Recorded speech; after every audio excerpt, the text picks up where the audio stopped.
Hollywood turns on AI, Final Destination lives on, and erotic thrillers have disappeared because of woke. Oh, it's time for class. Class is in session! Roll call! Bueller? I'm gonna be late for class. Bueller? Am I hallucinating here? Just what in the hell do you think you're doing? I'm late for class. You are mine now. You belong to me. Did you study for the test? No more complaining. No more Mr. Kimblett to go to the bathroom. Nothing. There is no bathroom. Hello, classmates, and welcome to Middle Class Film Class. I'm your host for today, Joseph. I'm Peter. I'm Tyler. And we have a great show for you today. Welcome everyone YouTube live and otherwise, and of course the OG audio-only classmates in podcast land. Yeah.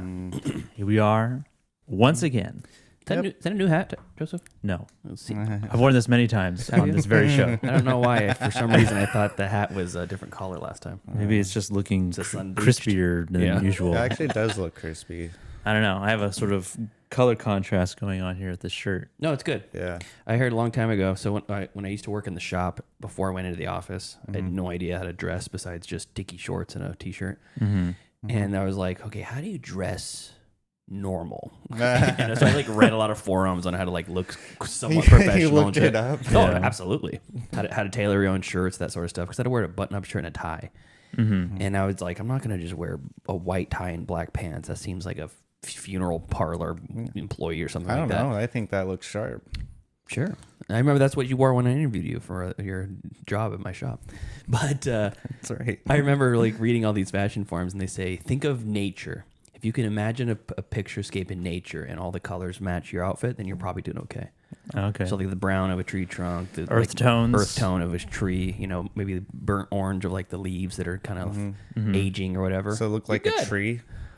Tree-ish. Or shades of gray. It's like a grassy or a rocky landscape or something. Yeah, I don't adhere to any societal dress code. So Just the weeb one. the what? Weeb one. Oh, Yeah. Societal dress code. Yeah. Which is just pants and a shirt, at least. I don't know, my friend. Look Very like you loose. are falling right into that gap. I'm usually Donald Ducking it at my house. Why even wear a shirt at that point? Well, I mean, I like to have my chest covered, but But not the butthole. why does it have to go there? You're the I one li- who brought it up. I live alone. If I want to walk around nude, I will. But you're not nude. You're wearing a shirt. You prefer shirt and Okay, socks only. Pantsless. It's actually better to go socks and shirt than just shirt only. Oh, well, Put the socks on yeah. at the same time as just shirt only. Yeah, I usually just Feels have like a a shirt. special treat. Shirt, pantsless. It's a black male socks. lingerie. Yeah. Yeah, dude, it hits every time. The hole's exposed, ready to go. And the banana hammock. Yeah, yeah. It's hey, I've been complimented a lot on that look. Oh yeah. Yeah, Are you From seen who? frequently by? Yeah. It's like, who's seeing you in this besides Angela? God damn it. I mean, no one except for one person. Are you okay? It But- compliments you all the time. Yeah, she's I love that look. Yeah. And she winks, and Yeah. slaps you in the ass. Yeah, she's like, come here, baby boy. Baby I'm like, boy. yes. I'm Okay. I'm concerned about where this is going. Yeah, so let's get into it. Well, before we, Hey, wait a second. You're not driving the ship on this episode. do you have anything else to say, Tyler? Anything else that you Why me? have been thinking about possibly over the last week? Oh, I I'd just see. like to you're- formally apologize you're- to our fans. Yeah, I know. You guys are fishing for me to apologize about something I was joking about, and I'm not apologizing. There's Classic. I was failed joking. Satirist. I was joking. God, Joke bombs. Or your take is bad. I was joking, everybody. I was, and I I immediately actually said like that. black people. Jesus. You should hear the stuff he says off air. The pre-show is just okay, rife fine. with. Well, yeah. I've played that to every female friend I have, and then showed a picture of you, and they all had this look. I'm not surprised, but all right. Well, fine. Pamela Anderson, I'm sorry. I wish you the best. I don't think you need makeup. I think you look perfectly fine with Get some help. whatever you're doing to your face. Whatever the fuck that Whatever is. you're. What a great apology. Well, my hand was forced. My word. So you don't mean the apology. Yes, I actually no, I don't because I was kidding. Got it. Very fun. Sure about that? Yeah. I'm Yeah. joking. I thought you were an ally. I'm joking.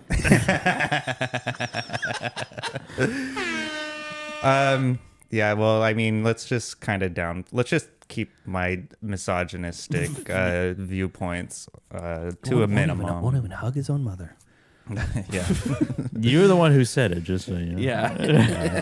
That's true. You brought those misogynistic I- viewpoints to light. After that Well, episode, like the past is the past. like Tuesday or Wednesday of this week, I saw a post that was all these men on Twitter commenting, basically parroting exactly what Tyler said. Really? Yeah, Oh, exactly what he said. Almost In like, quotes, Tyler like Noe. yeah, more or less. It was like, give it up already. Put some makeup on. Jesus Christ, how old are you now? Yeah, see, I was making fun of those people. Right, saying exactly what they said, and then Oh, fuck. and then it was juxtaposed. Each post was with the photo, their profile photo of them just looking like a dump. Yeah. Which there's very few attractive men in the world, I think. Yeah. Oh, yeah. No, there's far and few between. 1 in 3 men are attractive. 1 in 3. Loud and clear. Statistically, Yeah, Loud one of and us clear. is the most attractive one. yeah. I'm gonna say that's probably Joe Man over there. I'm about to have the hardest He's the boner right heartthrob now. of the group. Yeah. I'm the grumpy old man. Tyler's the wild card. We all know that. Yeah, I'm so gay. that's always been the dynamic of this show. Crying and I had a boner. Yeah, I think we're all handsome devils in this room. Okay. We're all Sure Where, about where, that? where are we going with this? we're all What's in, happening here? we're all Anyway. in romantic situations. So All right, you can't Donald Duck in here, Tyler.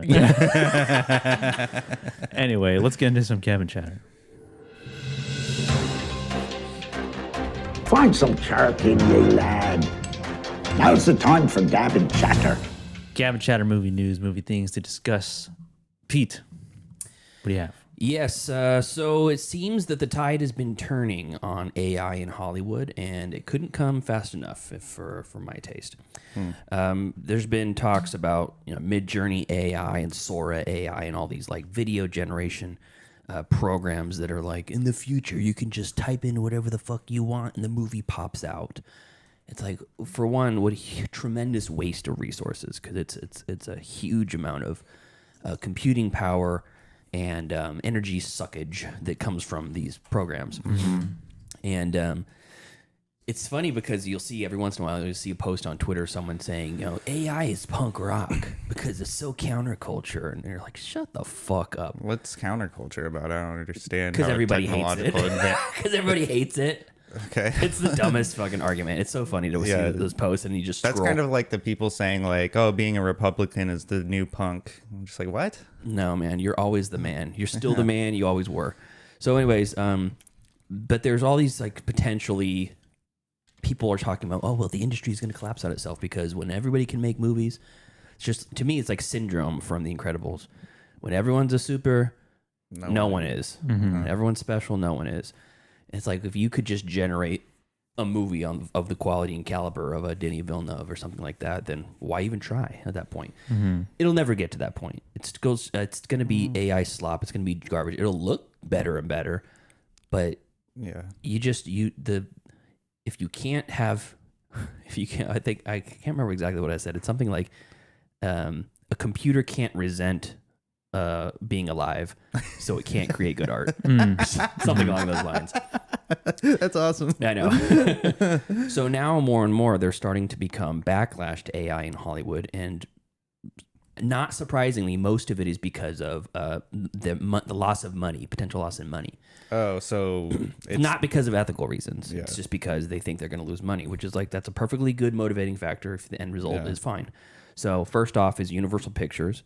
They basically essentially issued like a blanket statement to a big portion of the anybody that listens, basically saying, we'll sue you if you steal our movies for AI. Oh, I did hear about that. Yes. So, starting in June with How to Train Your Dragon, the studio has attached a legal warning at the end of its films stating that their titles, quote, may not be used to train AI. Which is funny because How to Train Your Dragon, How to Train Your AI. How to Train AI. It also appears on Jurassic World Rebirth and The Bad Guys 2. Yeah. I mean, is there even a law to enforce that warning, or is Yeah, it's called copyright. It's copyright law. I mean, I guess, but if you're not making money from it, like it's kind of like the piracy thing. But if Midjourney AI is making money off of it, just the end user isn't, they're still making money off of it. Oh, Yeah. that makes sense. So it says, quote, the motion picture is protected under the laws of the United States and other countries. Unauthorized duplication, distribution, and exhibition may result in civil liability and criminal prosecution. So it's like, yeah, if you are a Facebook user or stay-home wine mom du jour, and you're making a Minions meme based off of Midjourney AI or ChatGPT or whatever, it's like, are they going to come after you? Probably not. But the engine that allows that to happen, they probably could. Yeah. Just like for the most part, if you're pirating something off of Pirate Bay, you could be subpoenaed, you could be brought to justice, but the likelihood of that happening is very small. But the guy that owns the Pirate Bay and created the Pirate Bay, he's in hot water. Huge target on his back. I think his name is Kim.com. I think that's his name. What a name. I know. Awesome. Can you believe he was born with it like that too? But in some countries, the warning cites a 2019 European Union copyright law largely opposed by major tech companies that allow creators to opt out of having their materials used in scientific research by explicitly reserving those rights. So none of this is scientific. It's all for entertainment and money, and for generating money. So that's a big one. And then of all people that you wouldn't think would be anti-AI, Disney is joining in as well. So for the Moana remake, there was going to be a deep fake of Dwayne The Rock Johnson, and they decided not to do it because of public backlash. I don't know in what capacity, but it's not being used, so we'll never. We would have seen The Rock's face in the movie?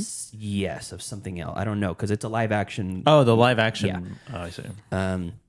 But then also the Tron Ares, the sequel to Tron Legacy, I guess, or whatever it is. There was talks in the script about having an AI army, like a robot or something like that. And in the movies, because it's Tron, it's all based off of like technology and being sucked into this video game or whatever. Sucked off in a video game? Sucked off in a video game, yeah. Oh. Yeah, like Leisure Suit Larry style. We are in Erotic August right now. So Yeah. Erotic August. Erotic Thriller August. Erotic August. But there was going to be, like, the concept was that these were AI-generated bots in the video game world, but they were also created by AI in the real world, so they were fully AI. It's just AI head to toe. Yeah, tip to tail. And they decided they didn't want to because, quote, we couldn't risk the bad publicity. So, yeah, that's pretty much the extent of it. I mean, is it... Wait, they were just characters that were AI? Or they were just using AI to make the characters? Both. Oh, okay. They were representative of AI in the video game world, but they were also created by AI in the real world, put into the movie. Oh, I see. So it's like a snake eating its tail. It's all AI, baby. We're using AI So they're afraid of the backlash, but Correct. like, is there even a huge like anti-AI following? Yes. I mean, I know people shit on it all at the time, but I've Yes. never heard that it was detriment to a profit margin. Well, when the public opinion is largely negative, then it will be bad for the. I mean, it doesn't take much. You put Gina Carano in a movie and people boycott it. Yeah, that's true. I don't even remember what she did, but it pissed people off. She was insane. She was an insane person. No, be more specific. What did she do? She was MAGA and anti-vax. Yeah. Okay, is that what it was? Yeah, I think so.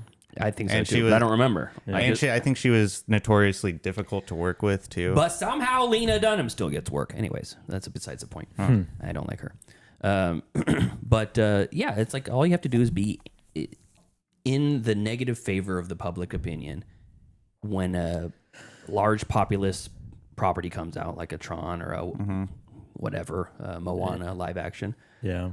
Just a little bit of controversy, and you can make those profits plummet. So they don't even want to go near it. Yeah. Weapons, not in the movie, but in the marketing, used AI in one of their promos apparently, and it was like very quickly like lambasted. And people were like, "Oh, the AI movie," you know, even though it was not like the director or anybody from that team doing that. It was the people in the marketing doing it. That's I've seen a lot more of that where the showrunner or the director or the whatever.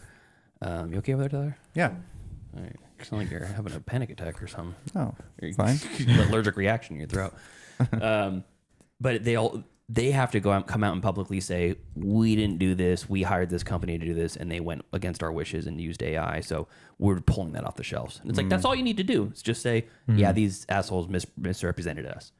And it happens all. That's how at the beginning of every special features you see on a physical media, it'll say the views of the views and content of the opinions of the people in these interviews do not represent the opinions of Lionsgate or whatever. Because they're going to be talking and whatever. And if John Voight is doing a feature-length commentary on Anaconda, and he gets into I would love that. Gets into some, conspiracy theory bullshit like Ed Asner does, and then all of a sudden Lionsgate gets pulled into it or whatever, and they're like, no, that's John Voight. That's just John Voight. Here's the disclaimer. Please remember that. Yeah. So I'm just happy to see that. Honestly. Yeah, it's refreshing to hear the entertainment industry going against something that's universally hated. Yeah, of all places, the theme of the Tron Ares movie would make sense to allow something like that, but even still, they won't, which is great. I think I love it. Cool.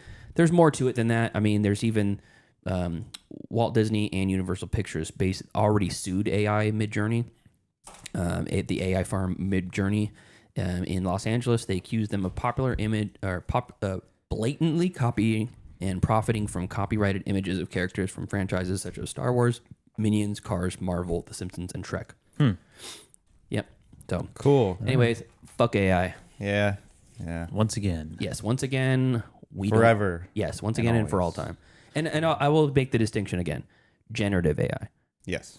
This AI buzzword. Remember in like 2006, Chipotle became all popular, and everywhere you go, a burger had Chipotle sauce on it, and Chipotle the like the flavor, of Chipotle. Oh, yeah. It was like this buzzword, and it was like this hot thing to have on all of your food. Society and pop culture, for whatever reason, has these gloms onto these hot buzzword phrases. Aioli. Whatever it is. Stuffed crust pizza. Yeah. Or what's the one that's kind of hot right now? Birria tacos. At least in California, that's kind of huge. And I'm like, I've tried them. They're so fucking greasy. It gives me heartburn just by looking at it. Yeah.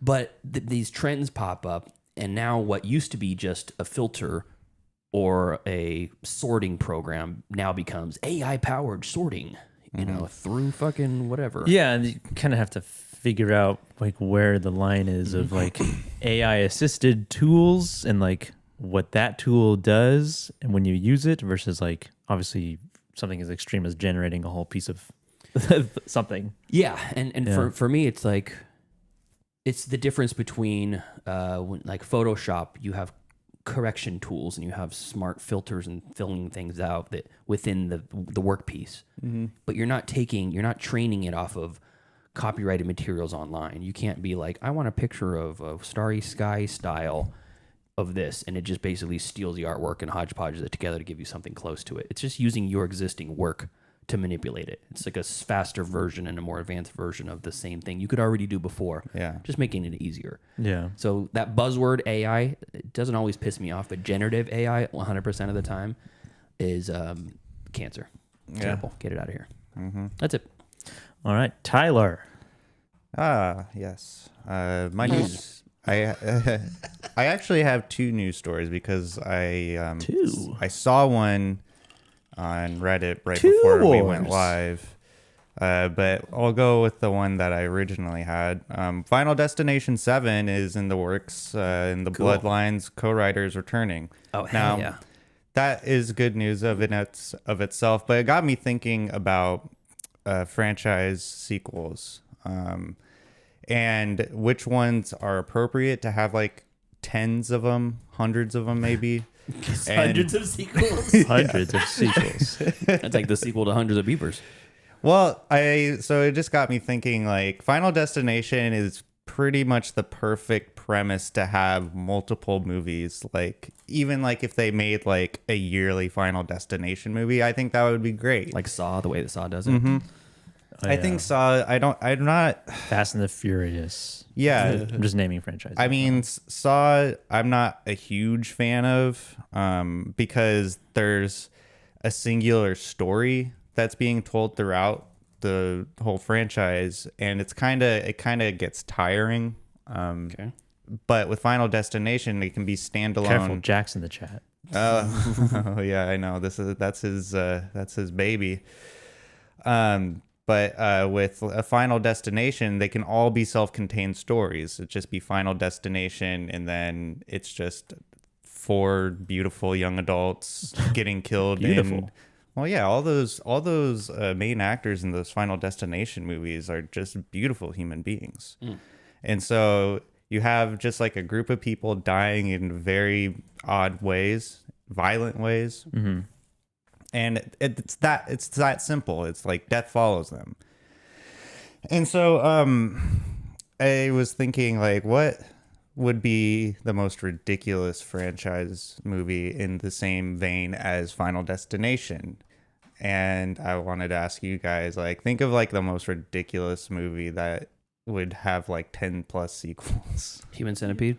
Like that doesn't have sequels? No, yeah, it doesn't have, like, okay, I'll give you an example. Yeah, I'm confused about the prompt. Okay, so Any movie can have sequels. all right, so for example, Mother, the movie Mother. What if Okay. Mother had like 6 or 7 movies? I could see it. You can? Yeah, I could see it. It kind of sort of ends. I mean, it would be though. stupid, but I could see it Yeah. happening. That'd be like be ridiculous. I don't see how they would do it. Exactly, that's my point, though. It's like in Breaking Bad when Skylar gets remarried, and it's exactly the same thing happens again. She just gets reincarnated.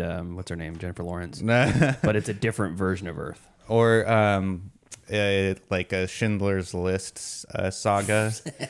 Okay, I see where you're going with this. All right, let's see. Just movies that shouldn't have Yeah. a follow up.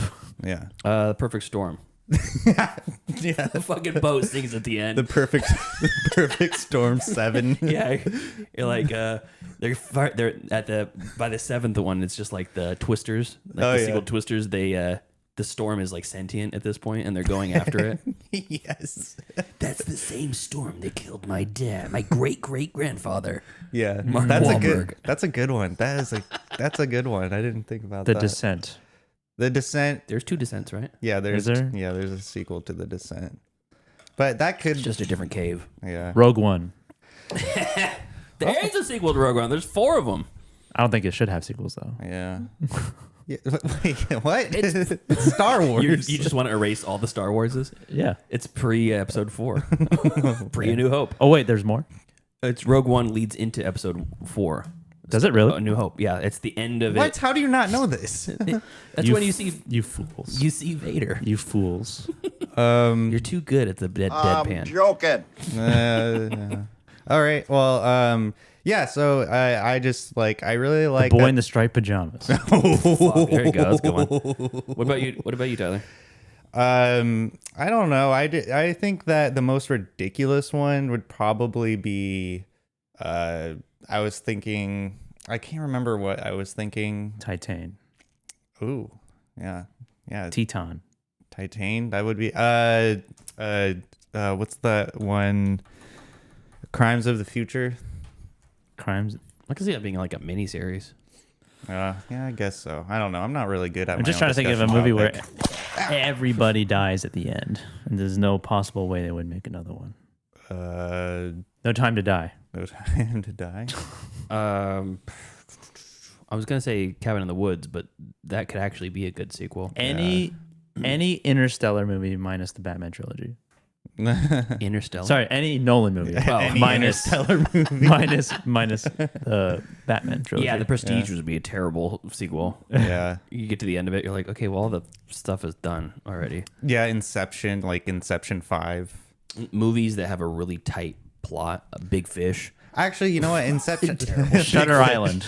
Now the mom dies. Big fish. Now the mom dies. By part 3, like, all right, now what are we doing? We are not talking about weapons, Robert, on a whim. Robert on a whim. Yeah. None of us have seen it, unfortunately. I do want to see it though. No, I It looks wish. nice. I'm actually probably gonna see that Tuesday. I think. I'm getting it's good enough to pay ticket prices. Hell yeah. All right. Hey Robert, by the way, how'd you find us? We appreciate you joining the chat. It's always fun to get a new person in the chat. Yeah. So yeah, I thought that was just kind of like an interesting thought. Like, what would be the most ridiculous like multi-sequel movie that you wouldn't even suspect? I think Minions actually would be the worst, and there's actually 4 of them. Yeah, I've never even seen it. Okay, now movies that are franchises that shouldn't be. Oh, Minions. Yeah, Minions 1, Jurassic Park. I don't know. The first 3 were good. Yeah, that's true. Well, at what point does it become a franchise? Just as soon as they make a sequel, or maybe after the third one? Because you have like a trilogy, and then I don't know. I imagine once it hits 2, it becomes a franchise. Yeah, maybe It's a very short franchise, but yeah. Well, and then this news story, we haven't heard from Armie Hammer in a long time. Well, he's back in the headlines. wait, are you doing 2? Yeah, he I said said We have that. a time limit on He this. said he's you said doing I'm going 2. to pick the first one though. Yeah. So, well, Armie Hammer has not been mentioned on this show in quite some time after the allegations of him being a cannibal. But now he's also poisoning and roofing people now. Okay. Yeah. Wait, you have an anti? Oh wait, never mind. It's Armie Hammer. I thought I was thinking Henry Cavill. No. I know you don't like Cavill. Yeah, I could do less without Henry Cavill. I think he's probably a cool person to hang out with, though. As he attempts to make a comeback, Armie Hammer made some uncomfortable jokes about roofing people on a recent episode of his Armie Hammer Time podcast. I can't believe he has a podcast. Armie Hammer Time? Yeah. Armie Hammer. I gotta check time. that show out. Yo, this bit again. In 2021, several women accused Armie of sexual abuse and cannibalism. He didn't face criminal charges, but the allegations affected his Hollywood career, obviously. But since then, this man is the same age as you, Pete. Since then, I'm 39. You're more or less. Was he born on Flag Day, 1986? No, I don't. Then we're not the same age. I don't believe so. All right. Well, we all know that Armie Hammer is trying to redeem himself and get himself back in action, so he can eat all the people he wants. He revealed in the podcast that he used to smoke 15 to 20 joints a day. Jesus Christ. Then he added that My word.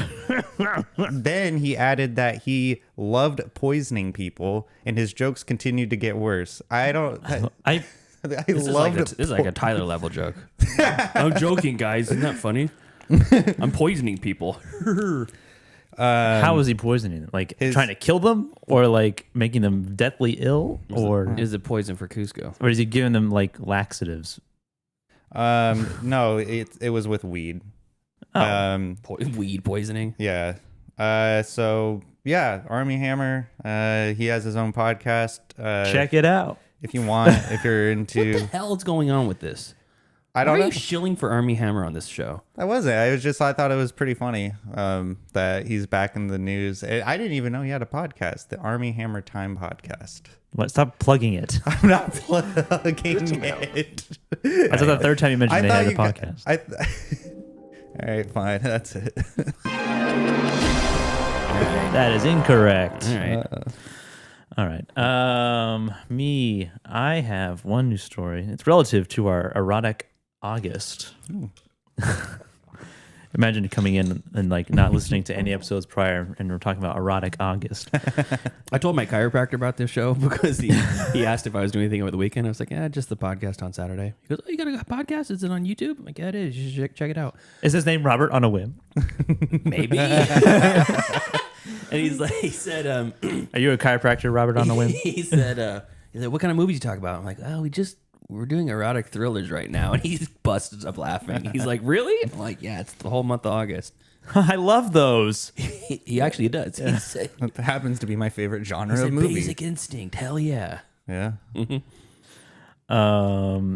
Yeah, so this is in regards to and sequels. This is it's perfect. Oh, Basic Instinct is getting an anti-woke reboot. what does that mean? By original screenwriter and Amazon MGM's United Artists. 33 years after the Basic Instinct sent shockwaves through American culture, The Wrap has reported that Amazon MGM Studios United, that's a long title, Amazon MGM Studios United Artists and producer Scott Stuber has acquired the rights to a reboot straight from the film's screenwriter, Joe Esteras. It doesn't have a title yet, nor any details yet available of whether it is more of a sequel or a remake, other than it is reportedly going to be anti-woke. It's going to be like the Crying Game, except when they find out that she's a man, they kill her. Oh, God. They lynch her, and then everybody celebrates. Or Brokeback Mountain. Yeah. Upon its original release, the film did receive backlash from the LGBTQ plus community, and feminists Nick Nesbitt and Craig Baumgartner are also on board as producers for the reboot, with Adam Griffin serving as executive producer. Did they say what makes it anti-woke? There's no details of it specifically. They're just taking food away from school children. Yeah, to fund it. Yeah, defunding charities to fund this movie. It's a high-priced deal with up to $4 million going to Esteras, the writer, if it makes it to completion, including $2 million guaranteed. A guaranteed $2 million. Esteras made similar bank on the original film with a then record $3 million for his script.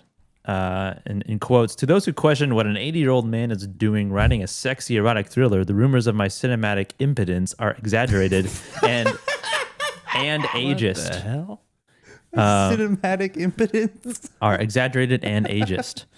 I call my writing partner the twisted little man, and he lives somewhere deep inside me. What the fuck? He was born 29 and he will die 29, and he tells me he is sky high up to write this piece and provide viewers with a wild and orgasmic ride. That makes me very happy. Hey, those old people are horny as shit, man. Yeah, they got chlamydia or syphilis running through those retirement homes? Yeah, The producers. Or is that koala bears?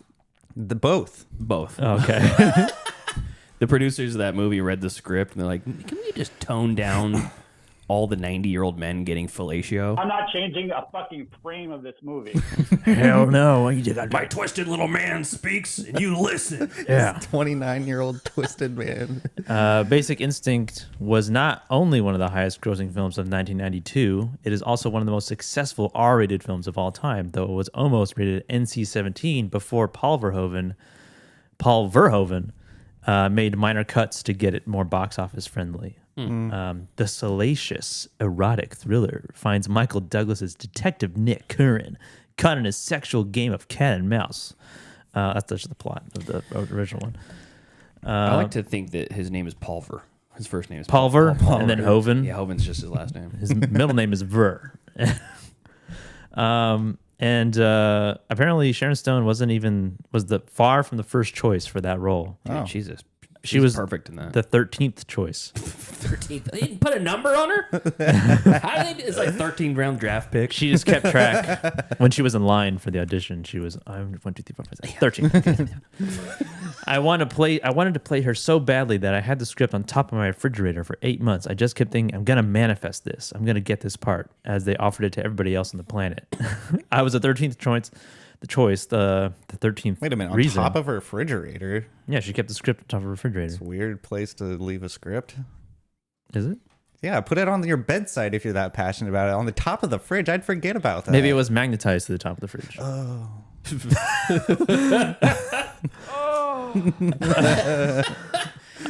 The line producer told me that relentlessly, though, the entire shoot, while he called me Karen, you, Karen, were the 13th choice. You know that Michael Douglas also wasn't the first choice? First choice was going to be Jim Varney. Oh, good Lord. No way. I hate that game. Wrong one. I'm joking. Was he really? No. Okay. That would have been crazy. That would have been phenomenal. What would Ernest goes erotic? Yeah. Ernest goes erotic. Ernest almost gets Black Widowed. So yeah, we're gonna get an anti-woke Basic Instinct movie. Can't wait to not watch that. I really hate that word so goddamn much. Anti-woke? I hate the word woke. It's so stupid. Oh, okay. We really need to retire that. Okay. We really need to retire that. Well, word. it's not your word. It's from the black community. So, It is? Yeah, you're not supposed to be using it. Why was that the tone of your response? I had no idea. What? I had no idea. I don't know. You have to understand, I live in a very carefully crafted bubble of things that I consume media wise. Right-wing propaganda. Coast to coast AM So I mainly. If Rush Limbaugh was on, I used to listen to Coast to Coast. I know you did. I don't know. I don't believe you. I don't think that came from the black community. it did. It did. Are you kidding me? Are you serious? Yes. had- And it's not my job to educate you. I had As no a idea. black person, Yes. I guess I have some homework to do when I get home today. That's right. Some soul searching. I know too. you have that little bubble. You know that you don't. Yeah. It doesn't expand the bubble. Put some pants on. Research Black history. That ain't happening. But Okay. Which part? Neither. Stop it. You're putting my life in danger. Well, when you come out and spewing, I hate that word woke. We need to retire woke. Pamela Anderson who put some makeup on. goddammit. I just mean Pretty that up for me. when I You say have a southern accent now. okay, you know what? I'm gonna just drop this subject. Cheers. That's it, right? Let's move on to some stream picks. Movies. Wanna watch a movie? Yes, I do. Disney Plus. Oh, HBO Max. If I don't get the pick, show's over. I have grown accustomed to Hulu Plus. Amazon Prime. I like Netflix. You found the pick. Stream picks, movies that we watched during the week, and we're gonna recommend or not recommend to you as well. Before, real quickly though, we got activity. Oh yeah, we got A lot some of stuff in the activity chat. Robert on a Whim hates long legs, but Weapons was amazing. And Basic Instinct is also mid. These are some interesting takes you have. Mid. Remake Cape Fear with Leo DiCaprio. I don't think we need to remake Cape Fear. It's already been remade. Has it? With Robert De Niro. De Niro was the remake. Yeah, that's it. That's all we need. Remake Heat. Can't speak on that. Remake Spartacus. Also can't speak on that. You haven't seen Heat? No. Oh, It's it's good. I don't know. I don't know if you can. Hot Heat. Man, it would have to be a really compelling. Denny Villeneuve could do it. Yeah, I agree with that. Jack's also in the chat, and he says Weapons is a bit like Long Legs, except for I liked it. It's also like the Tarantino of horror because it plays with perspectives and it's told a bit out of order. Oh, that's cool. Cool. It's about perspective. Yeah, I can't wait to watch that. Yeah. He also says, I think about what movies need sequels all the time. We needed another Three Ninjas and another Baby's Day Out. Yeah. Now, this is A quality takes, Yeah. I think. I And like Heather it. says she's going to see Weapons tomorrow, 9:45 a.m. I like how she gave the time. Fuck yeah. Morning theater trips are the best, especially when they're fucked up movies. Yeah. I wish I could see it, but I can't. Yes, you can. You're allowed. You're over 17. No, I've been banned by several movie theaters in the Sacramento region. So For good reason. Do you know why? Well, just various The Donald Duck thing. the various crimes against humanity. Shouting MAGA at the screen. Things like that. Anyway, You good? Pete, what do you have to recommend or not recommend? Okay, so I'll start with a bad one. The Woman in the Yard. Okay. It's been seeing it pop up a bunch. I think it's on I've seen the poster. Netflix? Oh, it's on Peacock. Yeah, the poster is just a woman in a all black, like a funeral garb, but with the veil down, sitting on a chair In a yard. in a yard with like a long grass or cornfield or something behind her, and that's it. And I didn't know what it was, but I was like, "Ooh, that kind of looks like a creepy movie. It could be good." Brianna wanted to watch it. I was like, "Sure, let's watch it." I've heard it's bad. It's really bad. Yeah, not good. It is bad. Not in fact, Heard it it's is. bad is bad. Yeah, it's really weak. It's more than anything too. It's like kind of confusing. It's like boring and confusing. You know what I mean? What's the deal with the woman in the yard? I mean, it's just a woman in a yard. Yeah, and it's it's one of those things where the protagonist of the movie is really unlikable, and I think you're not supposed to like her because she's been going through some trauma. But you know how like Toni Collette in Hereditary, you kind of don't like her because she's kind of a bitch to her kids and stuff. But she's also dealing with some trauma, and she's clearly had a fucked up childhood because her mom was insane and worshipped Payman, you find out later. But, and then, of course, her son knocks her daughter's head off, and she gets even madder. But can't win with this woman. Yeah, but she's a complex character, and you don't really like her, but you're sympathetic to her. Yeah, you're sympathetic to her. This protagonist, you're not sympathetic to at all. She's mean to her children for apparently no reason. There's some like little hints about maybe it's an alternate reality, maybe it's a dream in certain points in the story, but it doesn't like keep the continuity of the same rules. And the idea is it's a woman living in a farmhouse with her 2 kids. The son is probably like 16, 15, something like that. Daughter's probably around 9 or 10, maybe a little younger than that. Yeah, she's got to be younger because she's still trying to learn how to write her ABCs. So she's probably like 6. And it's a fixer-upper that the dad died in the middle of the remodel. Like it was the dad's idea to move to this house and fix up this farmhouse. And then he died in the remodel. And then he's the woman in the yard. I'd probably be better. And yeah, they look out the window at some point and they see the woman in the yard, and the mom goes out there to figure out who it is, and it's just another woman who's saying creepy things, and then kind of freaky things start happening, and the dog gets like paranormal type stuff. Yeah, kind of. And then you're like, is this a dream? Are they all dead? Is this like the others? And it kind of goes back and forth between that, and ultimately the whole thing was just like, it's really slow, very boring. For a scary movie, I wasn't scared once. There was like maybe 1 or 2 interesting little scenes with like the way the shot composition was. It kind of was a little freaky, but totally skippable. I was as far like if you're a horror hound and you like really scary stuff, this is not it. If you like cheesy, low grade, crappy horror movies, this also is not it. It's like very mid. It's a nothing movie. Yeah, as I said before, it's lukewarm water. I spit it out of my mouth. It's neither hot nor cold. Yeah, so skip that. That's on Peacock. Next up, let me see. I lost my place. I rewatched The Killer on Netflix. So fucking good. Nice. Yeah, so fucking good. I won't really spend a whole lot of time on that because everybody knows that it's fantastic. David Fincher. What's his name? Michael Fassbender.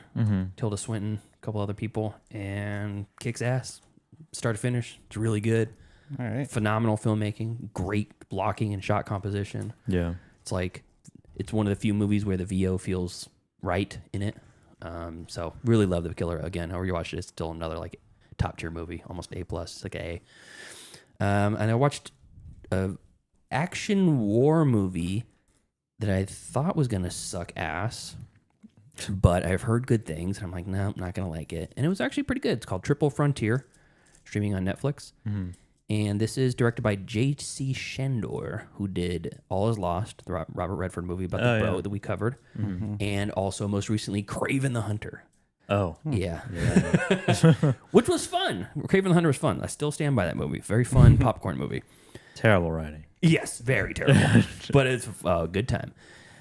So this is a story about, and it's listen to the cast. This is what sold Brianna to watch this with me, because usually she'll skip war movies with me. It's not a war movie, but it's a post-war movie. These are all veterans that are now basically mercenaries. They're hired guns, and it's Ben Affleck, Oscar Isaac, Charlie Hunnam, Garrett Hedlund, Pedro Pascal, and Adria Arjona.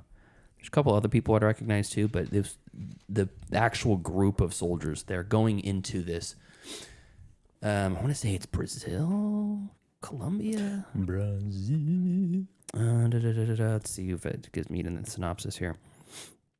No, it's just South America, it says. So they're going to a South American drug lord to steal this money from this drug lord and kill the drug lord.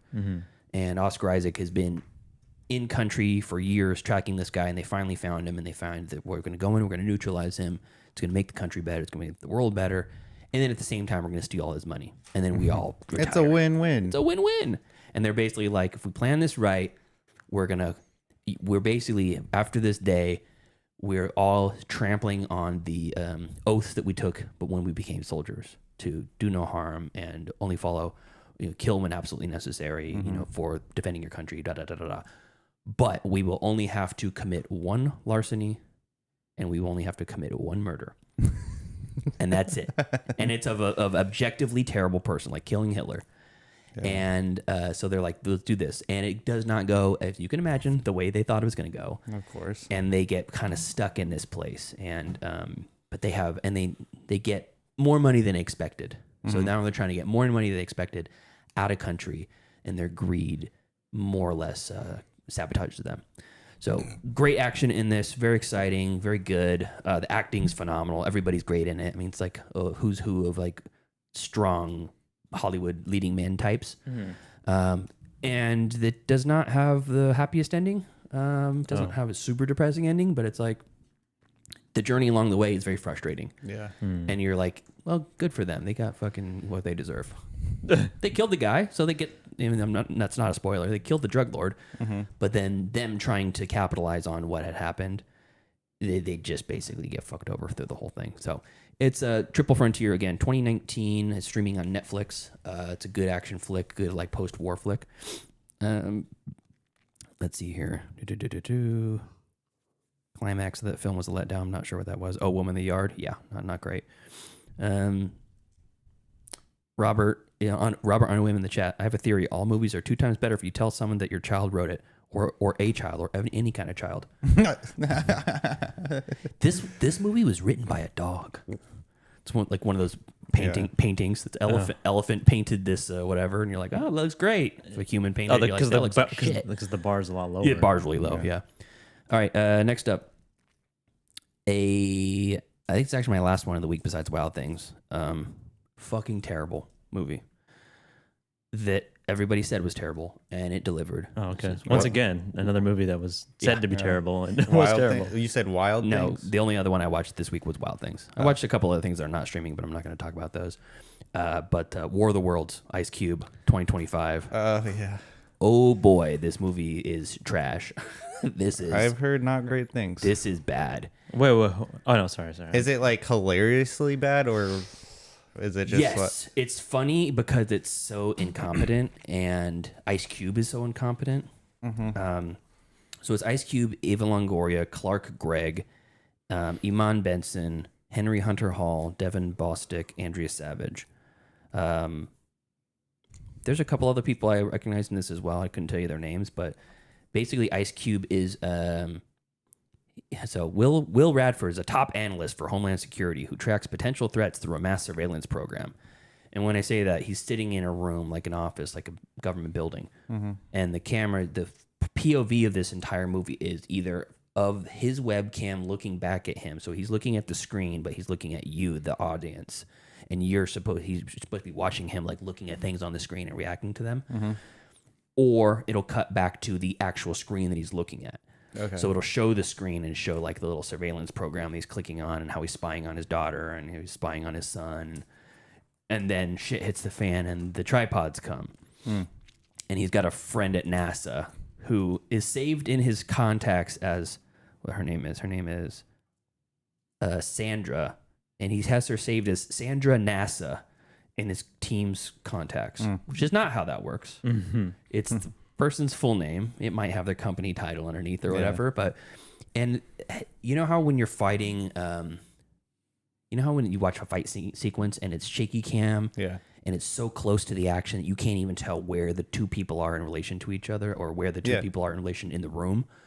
It's just confusing. Like some of the Transformers stuff where it's like the CGI of the robots transforming and they're flying through the air and you're like, what is happening here? Just a bunch of moving parts. Yeah. That's how the on-screen stuff looked like. It would like zoom over here and zoom over here and like all the windows and it would like follow his mouse, but you can't even see. So you're like a cat watching a bird like kind of, but no, but it's not that. If it was like the wide shot of the screen and you can see the mouse going over here, you could watch it. But it would like the camera would be zoomed in on where the mouse was, so it would move to these very up close shots. Like the entire frame of the screen was taken up of a Teams window, Microsoft Teams window. Okay, and it's there's like an anonymous hacker group type hacker group in there too that is hilariously bad and cheesy and super shitty. And there's It's fucking terrible writing. Yeah.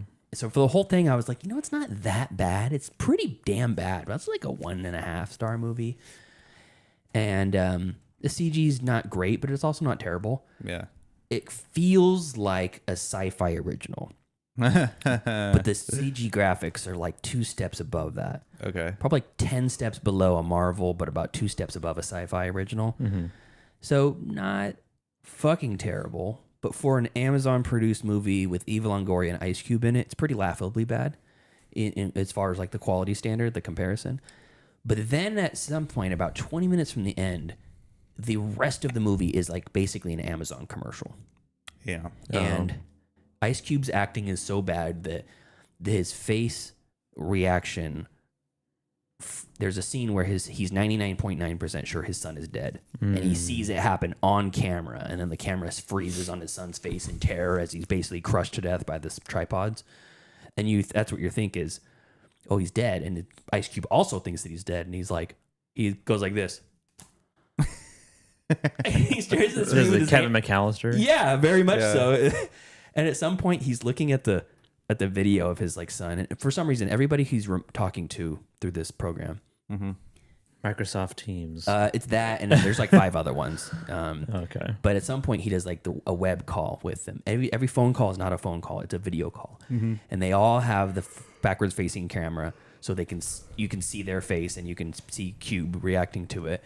Cube. Yeah, but they'll be running away from the tripods, and the angle of the thing, they must be holding their camera, like their phone, like this as they're running, because you can see their face perfectly framed the entire time. Okay. That's dumb. It's really bad. And at some point, he needs to get a USB thumb drive, and he doesn't have one. So he's on a video chat with his daughter and her fiance, her baby daddy, and he's like, "You don't have a thumb drive?" He's like, "This is a top secret security protocol in the government building. They're not even allowed in here." He's like, "I can send you one through Amazon," because he's an Amazon delivery driver. He opens up the backpack, and it's got one of those drones inside. And he's like, "But I need you to place an official order." And you watch Ice Cube place the entire order, search for USB thumb drive, find it in the listings, click on the Amazon approved one, same day shipping, choose the air mode, and then it shows the tracking system on the screen of how you can watch your package be delivered to you. And then it makes that seem like that the drone is the superhero who saves the day, because it's flying in and out of the legs of the fucking tripod. Oh my God. So it went from a bad movie that should have been, because of the budget and because of the people involved, should have been higher quality. It went from a bad movie that's just below quality of what you would expect to a corporate sellout shill bullshit product placement movie for like 20 straight minutes. And even during the apocalypse, Amazon delivers. Amazon saves the day. So I read a review on Letterboxd when I was logging it, and it said that 8.5 earthquake that hit on the other side of the world was H.G. Wells rolling in his grave. So anyways, I will say it's worth a group watch. Okay. With friends, and just to make fun of it. And it's all point and laugh at Ice Cube. Awesome. He is 100% going to be winning the Razzie this year. Yeah. 100%. He's got it in the bag. Yeah. I'm going to put money down on it now. It's happening. The career that guy's had. What a career. He started in music, and look where he is now. Yeah. Yeah. I would say the name of the group he was in, but I'm not allowed to. Tyler has a pass though, so he could say it. It's only 3 letters. What 1990s rap group paved the way for LA rap? Full name, not the acronym. Yeah, no. All right, anyways, that's Amazon Prime. Watch it if you dare. That's it. That's all I got. All right, Tyler. So I checked. Well, first excuse me. At first I want to say I've canceled most of my subscriptions. I only have Hulu and Amazon Prime left because. Well, now Hulu's going away. It's being absorbed by Disney Plus. Yeah, I heard that. So now I'm not going to have Hulu, which is a bummer. Get a library card. Get Canopy. Yeah, I could do that. I've been meaning to check out my local library. So most you're of my banned from there too. Sir, this is not a hotel. So with that being said, a lot of my streaming picks are going to be coming from Amazon Prime. And this movie does come from Amazon Prime. It's Kingdom of the Planet of the Apes. And I don't know what I don't know what compelled me to put this movie on. I think I had always had like a general interest in it, but I just always put it off, and then I put it on one night, and it's a movie. You like it? Well, here's the thing. Like, I liked all the scenes with the orangutan, like when he was a part of the journey. He was cool. Yeah. That was my favorite character. I was like, this is peak apes right here. Mm-hmm. And then when it gets to the ending, I was like, what the hell is this shit? I will say this though. I was a fan of the human character. It's probably a hot take because I think she's not meant to be liked. You're supposed to be sympathetic towards the apes, and she is definitely not. And it's kind of hilarious how she has to basically side with these apes that she does not want to be sentient. She's like, there was like one point where she was saying, like, you don't belong here. And I was scram. It's like, this is, get out of here. Leave her alone. You guys took all of this from us. And then Noah claps back and was like, what, you want us to go back into cages now? And I think I was waiting for her to do like the Shane Gillis look where he goes like, and so, yeah, I mean, it was entertaining. I thought the girl was terribly miscast. Yes. Yeah, it was, she was definitely miscast. For sure. I agree with that. I also didn't like this movie. I mean, there was parts that I liked, but for the most part, I didn't like it. I really liked the concept of it being after Caesar had been dead for generations. I thought that was pretty interesting. That was a neat point of it. I like that. Yeah, and that now they're starting to read, and it was cool seeing Noah after his clan has been taken. When he meets the orangutan, he's like looking at books and shit. And like when he goes into the vault that they're trying to break into, and he's like looking at like, picture books and like all these buttons and noises and sounds. I like that kind of like. You gave this movie 2 stars. Yeah. Don't you say that you at least give like bumping points for the effort? Yeah. Those are the bumps. The mocap and the CGI really was phenomenal. Yeah, that was a very impressive use of that technology. Yeah. And yeah, I think that I like the concept of it. The orangutan was my favorite character, only to be ripped away from me. And but I didn't like that because it seemed like they implied that wasn't the last time you were going to see him. Yeah. I thought he was going to come back. Maybe in the sequel. God, I hope they don't make a sequel. The hair effects of that CG when he's in the river is fantastic. I know. I mean, like, I kind of recognize We've that. all seen what a wet monkey looks like, and that was that. A long-haired wet ape. Yeah. Oh, yeah. It's a cliche for a reason. And so I didn't like. I wanted him to be in the end, and the villain wasn't that great either. What's his name again? Caesar. Is it Caesar? Yeah. No, Caesar wasn't the villain. Yeah, his name. Else. No, his name is Caesar. It's something else.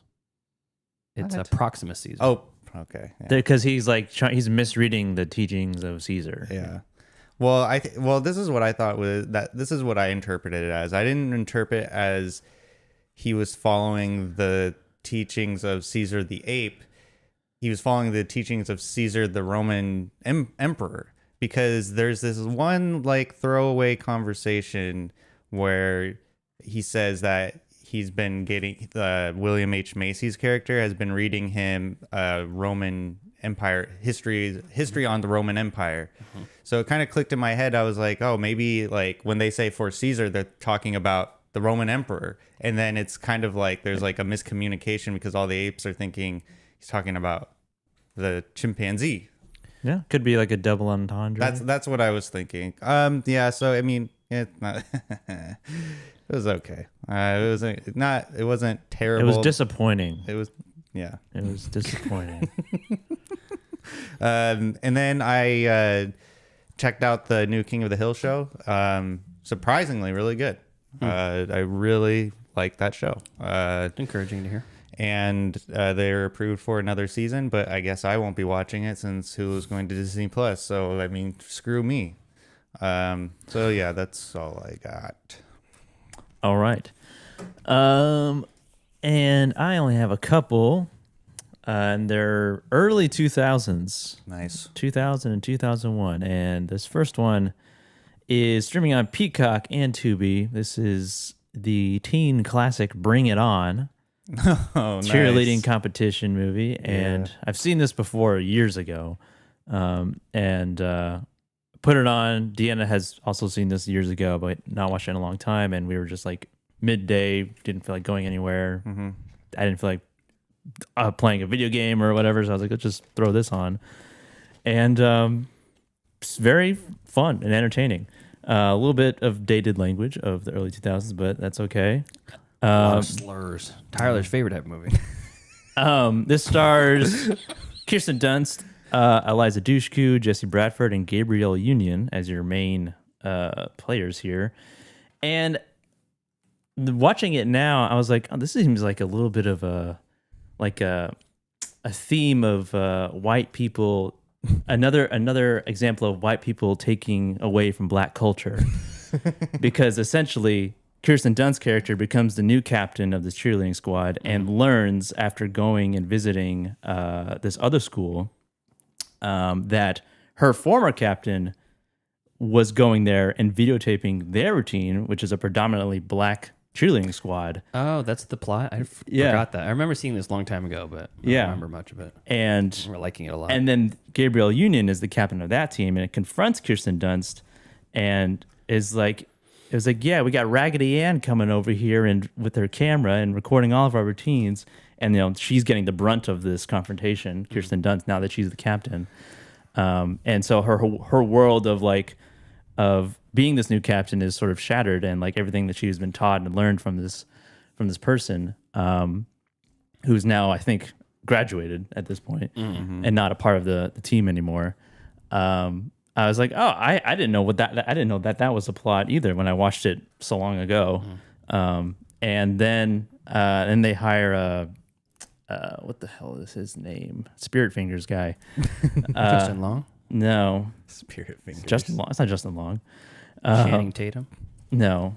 I can't remember his character's name, but I'll look it up. Like Sparky McCluskey or something. What? What? The Harry Potter name if I've ever heard it. Sparky McCluskey. Yep.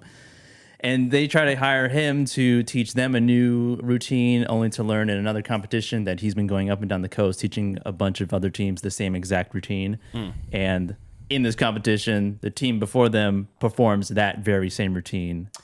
Oh, no. Yes. And then they have to perform the only routine that they have, which is that one. And then, and it's like a qualifying event for like the big cheerleading nationals.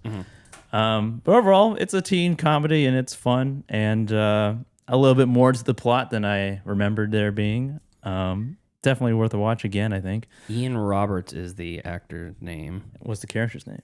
He plays, you were pretty close, Sparky Polastri. Polastri. Yeah, Sparky Polastri. My family was into competitive cheerleading for a while. Oh, really? Yeah. I was on the team with my sister and some friends for like You were a cheerleader? 1.5. It was more like a competitions team. Like you weren't cheering for a team. It was just for the actual competition. So I learned how to do all the stunts and stuff. I was a base. Yeah. Yeah. You still have your costume, your outfit. No. Rip it out. No, but I could still do this stuff if we had a flyer. You know, the flyers are like the girl that was one of the partners I had. She was 5'2". 75 pounds, so you could just toss them up in the air hella easy. It was like just two strong guys at the base, and you'd throw them way the fuck up in the air. Oh, yeah. It was kind of crazy. Yeah. The stuff that they were doing, and I'm like, you're trusting me to do this? I just learned this yesterday. Okay, whatever. Oh my god. Oh, fuck. Yeah. So that's streaming on Peacock and Tubi. Worth a watch Cool. if you haven't seen it, and worth a rewatch if you haven't watched it in a while. This is another rewatch. Speaking of the Jurassic Park movies from earlier, I watched Jurassic Park 3 Nice. again. Alan. And Alan. I first saw this movie in theaters when I lived in Placerville, because I have a distinct memory of going to Taco Bell afterwards. The one Taco Bell in town. In Placerville? Yes. And this is starring Sam Neill, gets roped into going to Dinosaur Island again. William H. Macy, Taya Leone, and Michael Jeter has a small part. Laura Dern has a smaller part. And then Ian Malcolm, or Malcolm is only mentioned by name because of the book. Taya Leone's character is the worst. She's in this movie. I hate her. Terrible. But essentially, this movie. Oh, and also, this movie has. I'm kind of going all over the place right now, but this movie has like a few good moments, like a few like tense, like kind of horror moments in this movie. But the movie as a whole is not great. But the very beginning of the movie with the parasailing, the kid, and then the dad's friend, which is odd. That guy, the dad's friend, is in an episode of Seinfeld. I'm sure he was. Here we go. And he plays he runs like a tennis court or something, and he's like Eastern European or something, and he's really bad at tennis. And he's trying to impress classic Eastern European. He's trying to impress his fiance or his wife, otherwise she's going to leave him. And so he convinces Jerry to lose at a game of tennis. And the most iconic quote from that episode is him going, "Another game for Milosh." Oh, that guy? Yeah. Anyway, he dies in Jurassic Park 3. The premise is these parents dupe Sam Neill into being a guide over a flyover of this dinosaur island, Isla Nublar or something, or Sorna. I can't remember. One of the two. Isla Sorna, Site B. Yeah, I think that's it. Yeah, it is. Yeah. But they don't tell him that they're actually looking for their son, who got lost on the island, because as we saw in the beginning of the movie. Yeah. This is the one with the cell phone in the stomach, right? It gets eaten by the emergency phone. I still think that's a great gag. Yeah. Yeah. And then it's in that pile of shit. Yeah, it's in that huge pile of shit. And there's a few moments like when they're in that like canyon with the bird cage, which was pretty creepy. When the pterodactyl comes walking down the thing, you're Yeah. like, yes. Oh man, There's a lot of the intro going back to the intro when they actually land on the island and have to like immediately escape again. Yeah. And they're leaving that guy behind, and then I can't stop this plane. You remember an awful lot about this movie. It used to be one of my favorite movies. This is directed by Joe Johnston too, who did the Rocketeer, and the first Captain America too. But the end of this movie is really bad.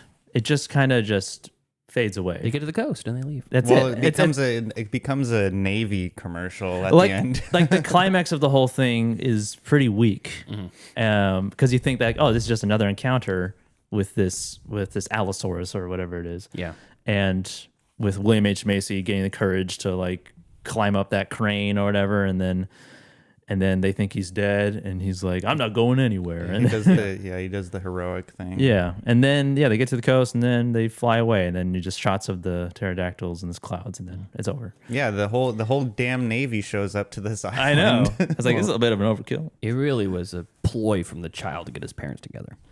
Yeah, and that's the other point, is that they're divorced, and my parents are both here together. Oh boy.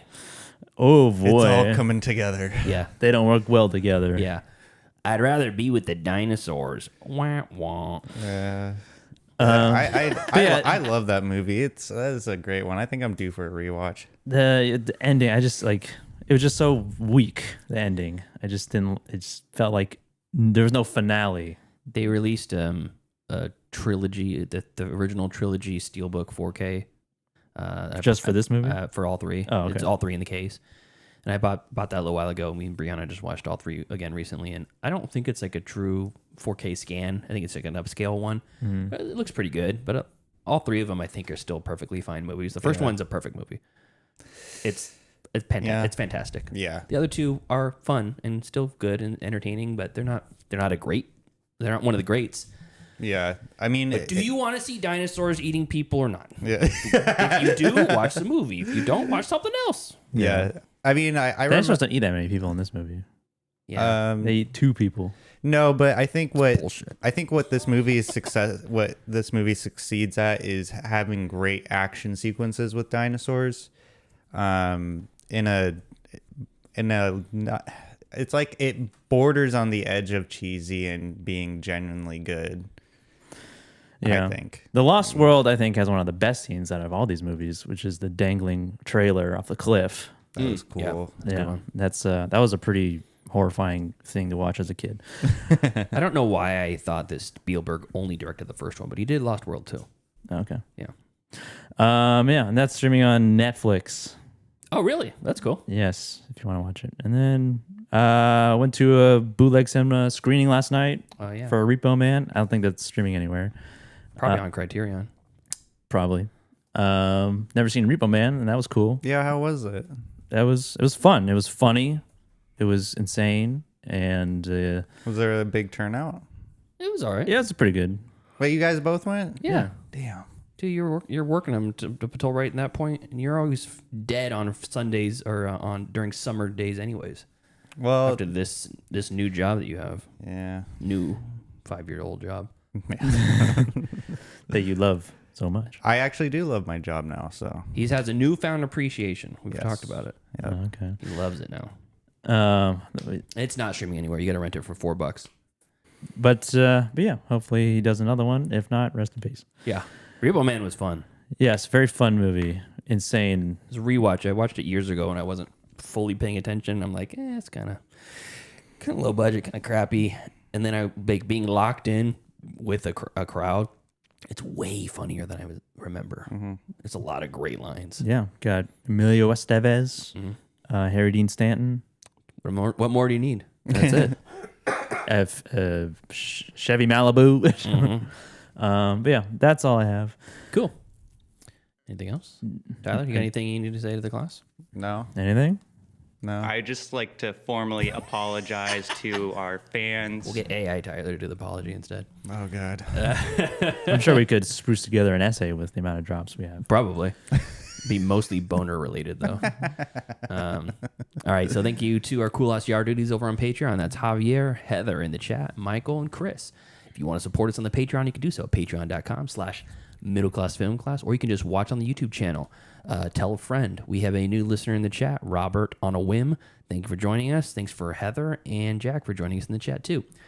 If you're joining us, if you're on the live chat, you can interact. You can tell us your own streaming picks. It's a lot of fun. So if you're on the podcast stream, make your way over to YouTube. It's a lot of fun. Until next time.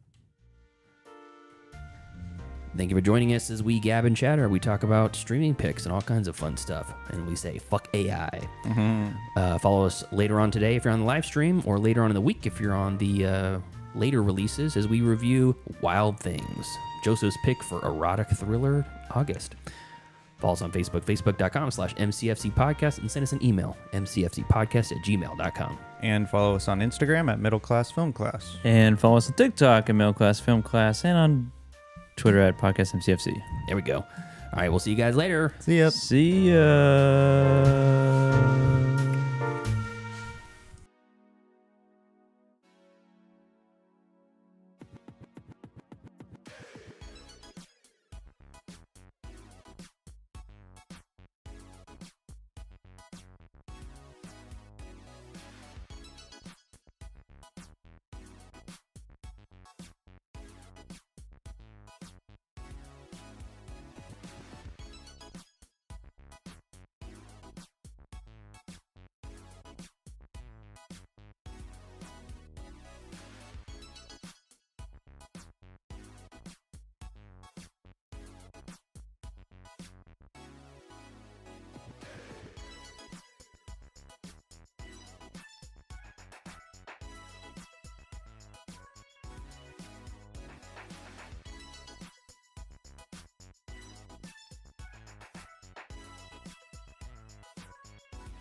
Cheers.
Hello, classmates, and welcome to another episode of Middle Class Film Class, Erotic August edition. Yeah.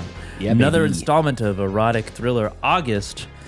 I'm your host for today, Joseph. I'm Peter. And I'm Tyler. And this week for Erotic Thriller August, we will be reviewing my pick. One second. Wait, what's your pick? I'm queuing it up. I'm queuing it up. Wild Things. Well, if you recall, that was my pick. Our senior seminars. Oh, it's Joseph. It's Tyler's pick. Oh, you said. Why am I hosting? Why is Joseph hosting this? I was waiting until Why don't we you begin? guys got on. Now? What is a sex Our crime? you went into it in our pre-show meeting? I was like, okay. Welcome to the town of Blue Bay. Hi, Mr. Lombardo. Hey, girls. So where's your hose, Mr. Lombardo? Where innocence can seduce. Oh, fuck! Started rubbing my shoulders. Accusations can destroy. I'm innocent. You guys do sex crimes, right? When was this that Sam Lombardo gave you You the guys ride? do sex crimes? Did Sam Lombardo rape you? Yeah, okay, he did. He pushed me to the floor. And appearances can deceive. Kelly said that we should do this to hurt Mr. Lombardo. She found out that Mr. Lombardo was in love with her mom, and that was it. So you skank You know how my mom's paying you off? She's breaking my trust. We bought it hook, line, and sinker. Now they're getting away with $8 million of Sandra Van Ryan's money. You want my gut? There's more to this story than you know. After tonight, What? They're showing the twist in the trailer? After tonight? I know. Yeah, that's curious that's about not- how you see things that's not working right. out for you and Sam and Susie. Excuse me? I mean, it's hard enough for one person to keep a secret, let alone three. Especially when two of them are in love. You don't really think Kelly and Sam are going to share that money with you, do you? leave me alone. There is no case. Get out of these people's lives. Sam, I'm really nervous. I need you to be there for me tonight. We gotta stick to the plan. There's no one to trust. You can trust me.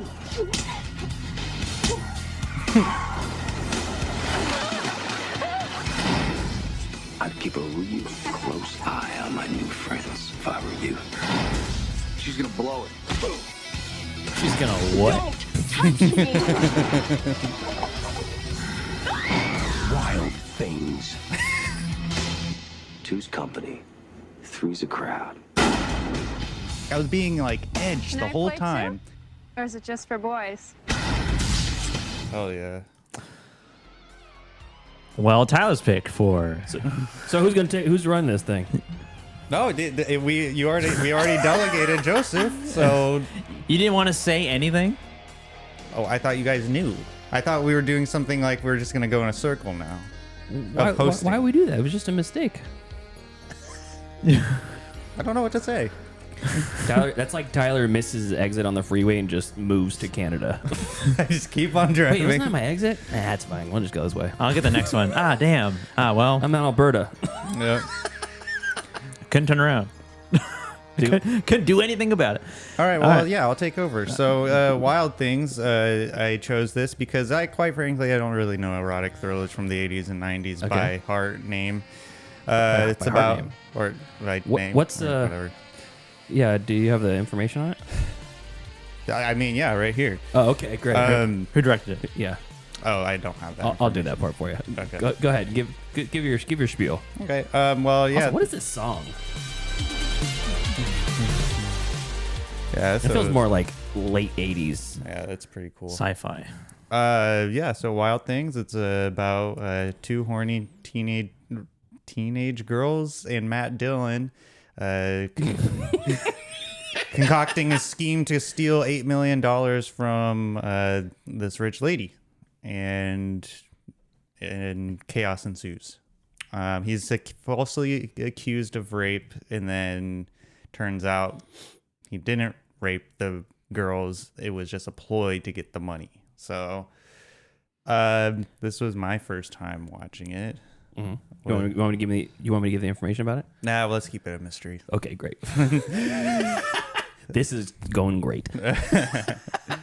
I believe it came out in 1997. No, there's no way we'll be able to know for sure. Damn. It'll be a mystery. Don't look at your phone. Make it a mystery. All right. Just like Wild Things. Yes. Joseph, was this your first time watching Wild Things? Yes. How'd you like it? Are we doing initial thoughts? Yes. Is that okay? Who's steering this ship? I am. I'm just. I just want. We're doing initial thoughts. Yes. Okay. I mean, that's right. Yes, this is my first time watching this. I've heard many things about this. I've seen the poster around. You know, the two with their two eye faces out of the water. That one. Denise Richards and Neve Campbell in the water. They really hyped up that pool scene, and when we got there, it was like, okay, this is it. That's what I was thinking. I've seen way worse stuff on the news. On the news. Not in 1998. You hadn't. Naked news, maybe. Absolutely. Yeah, it was. I didn't expect the amount of like reveals and twists that were going on. It was like one after the other, and it wasn't predictable. Like there was no way you would start this movie and like get like 20 minutes in and be like, you're like, oh, I know exactly where this is going. I know this is gonna end. Yeah. Yeah, but it was like it was predictable in the sense whereas like I didn't know what was gonna happen until like I was like just around the corner from it. You know, and even after, especially after the first twist when like he goes back to the motel after like his case was dropped, and it's like you kind of see the setup going, and I'm like, she's gonna be there, she's gonna be there, and then she's there, and then you think for a second she's out for revenge somehow, and then nope, and then what was surprising about that scene though specifically was then the second party involved, or the third party, I guess. And then we'll get into like the twists and stuff later on. But like it kind of got more and more like I knew it was going to happen right before it happened. Right. You know? And I liked the sort of roller coaster of twist that we went on. And I was like a little just let down by the ending, though. Like the very final conclusion of everything. Her just sailing away. Yeah, I didn't like that because it didn't feel earned. Yeah, I can see that. And the whole time she was a super genius. Yeah, I guess so. I guess I'll just take your word. Like 1,000 or something, I think. Take your word for it, I guess. There was secret crocodile powers. I guess Florida's probably gator, not crocodile. Yeah, but overall, it was pretty entertaining, and it was not like as like steamy as the last movie. It was not as erotic as the last movie for sure. I think some of the scenes. Well, I'll talk about. There's not nearly as many. There's not as many, that's for sure. And it was definitely not like like sex wasn't used as a medium to get from point A to point B. It was more like word of mouth, teasing in the beginning, yeah, and then afterwards, sex was the payoff. Yeah, a little bit, I guess. Which is how it should be. But yeah, overall, I had a good time. Cool, nice. Peter? Yes, Tyler? I keep forgetting I commandeered this ship. Is this your first time watching? No, it isn't your first time because you have the DVD or the the Blu-ray. How dare you? The video dub. Yeah, you have the taped off of Cinemax VHS rip. I wish that would be awesome. That would be pretty cool. No, not my first watch. Not even my second watch. This is my third watch. Oh, yeah, I watched it when I was younger, when it first came out. And it came out in 98. I would have been in 6th grade, 7th grade. So I watched it a few years later once I hit rental. Nice. And my history with this movie was that at the time of its release, I was the target audience.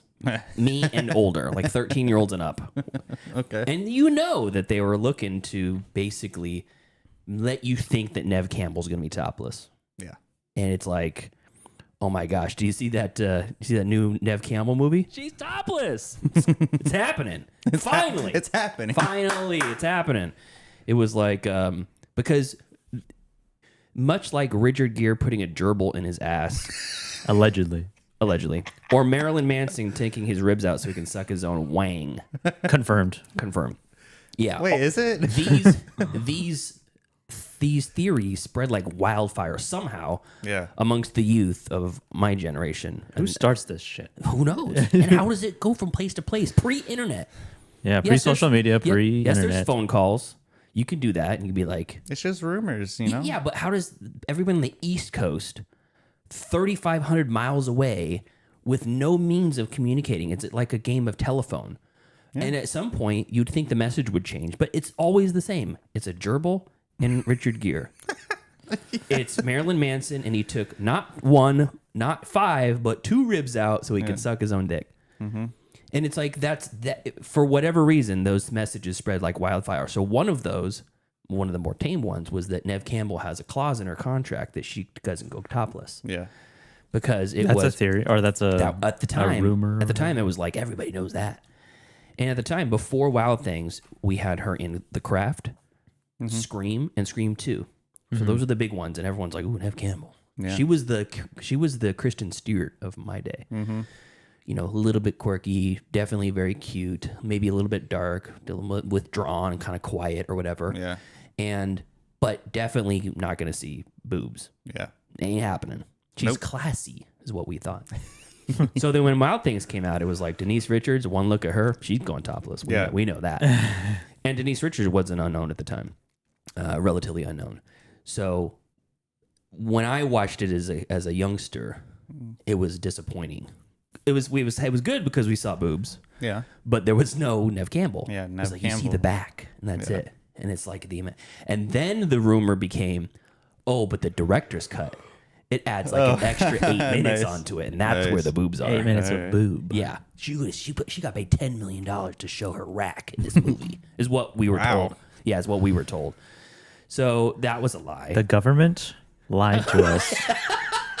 I can't believe my older brother lied to me about once this. again. My friend at school's older brother who works for Sega and is the guy that says Sega lied to me. So that was what I remember. And I remember being tremendously disappointed with the movie because of that. I No watched hits. I know. no, just not the right ones. Yeah. And then I lived my entire life, got married, divorced, bought a house, foreclosed, started a podcast, got addicted to physical media. I bought the 4K release from Arrow of Wild Things Before having watched it? No, this is I guess, on yeah. a rewatch as an adult. And I rewatched it and I thought, this is great. This movie is a fantastic exercise on vibe. Because everybody's so like clever and cool, and it's not believable at all that these are high schoolers. Like they do not talk like high schoolers. They don't act like they don't look like high schoolers. No, they do not. Matt Dillon and It's Euphoria before Euphoria. Yeah, exactly. and they're so clever and quippy, and it's like, can you imagine how dumb the average high school senior is when we were kids? Pretty dumb. Yeah. Like, you think you got it figured out, but you don't know fucking shit. Could two high school seniors orchestrate this elaborate ruse? I know. No way. That's what I was thinking. No fucking way. It's like, it's such a complicated. Unless one of them's a super genius. And one of them's adult. Yes. So, but I watched it on a rewatch, and I got to say, the Arrow 4K is a phenomenal transfer. Last night when we were watching Repo Man, I thought the same thing. I was like, man, this looks really good. This transfer looks really good. The Wild Things is one of the best transfers of like that era film that I've ever bought.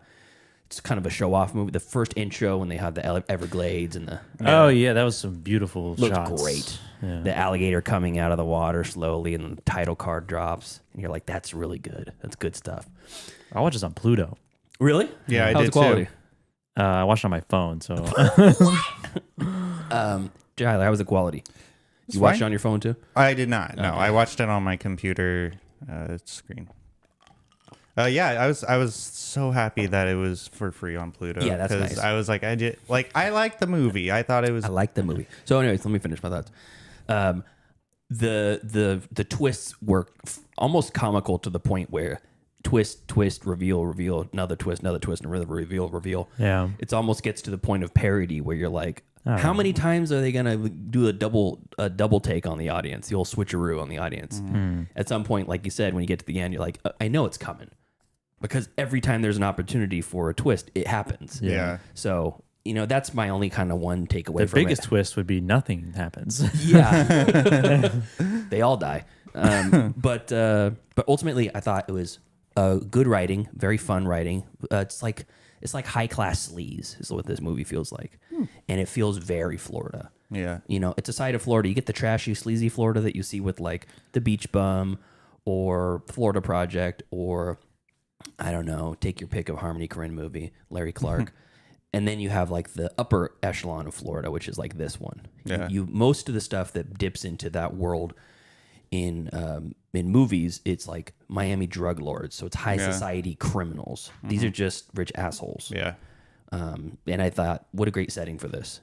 This upper crust high school where they are acting like adults because they're treated like adults because they're untouchable, because their parents are untouchable. And then one girl from the other side of the tracks that's the scapegoat for everybody. Yep. So, yeah, very fun on a second rewatch within the last few years. And it's a great, sleazy movie, and it's a great erotic thriller. I think it's definitely deserves to be up there. Nice. All right, that's it. Yeah. That was my first time watching that movie as well. Which movie? Wild Things. Oh, okay.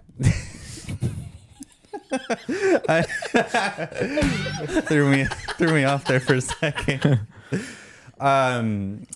I really enjoyed this movie. Matt Dillon is great in it, and I like I was about to say, I'm glad I didn't rent this movie because one, I'm pretty strapped for cash, and two, I don't think it's worth the rental. I don't think it's that good. How dare you? Well, I tell you, these are my thoughts. Okay. And okay. And so I did like the like Joseph said, like I didn't expect any of those twists, but then once they started happening, I was like, oh, I already know what's gonna happen. But it's that initial twist where she pops out in the hotel out of the hotel bathroom. That was a pretty good twist. I was like, oh shit. And then the second girl comes out and I was like, oh shit. Oh, fuck. And then I was like, this was all a setup. That Kevin Bacon was right. Oh my God. What? And so I was like, okay, that's like where I like readjusted myself like in my seat, and You're like, wang to the left side instead of the right side. No, I switched hands. Feels like someone else is doing it. Yeah, and so it just, I didn't like the wastefulness of the champagne being poured on the body. I thought that was valid. I thought that was a crime in it of itself. You never poured champagne on your nude body before? No, I thought that was a waste. I was like, what? That's probably expensive champagne. Keep that in the bottle. What about Faygo?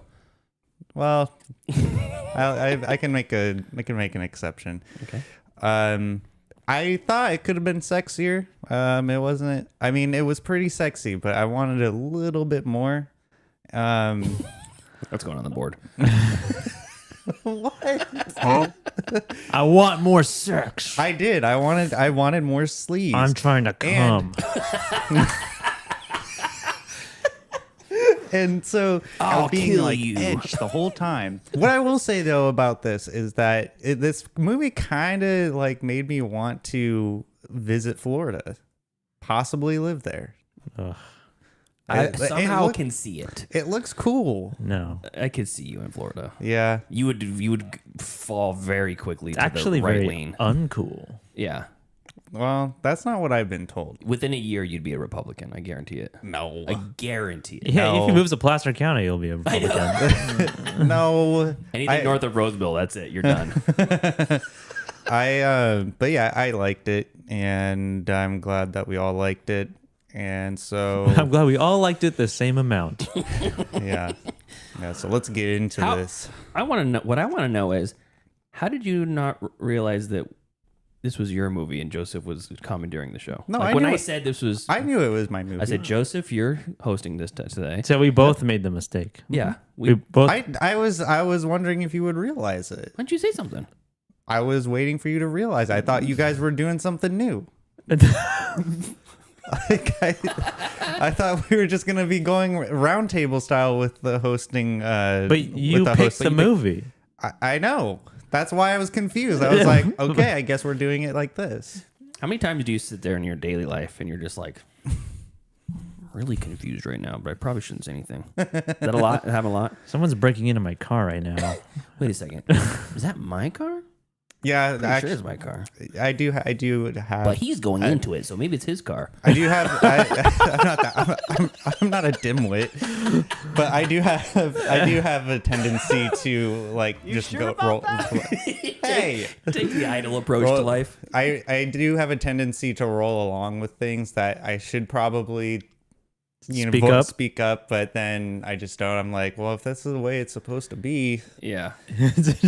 I mean, I would be. Doesn't feel like you like me, but yeah, it just. Well, your actions, but She's talking about my movie, which maybe it's his movie that he picked. Did he pick that one? No, I was just Maybe like, I picked American Gigolo. Nah.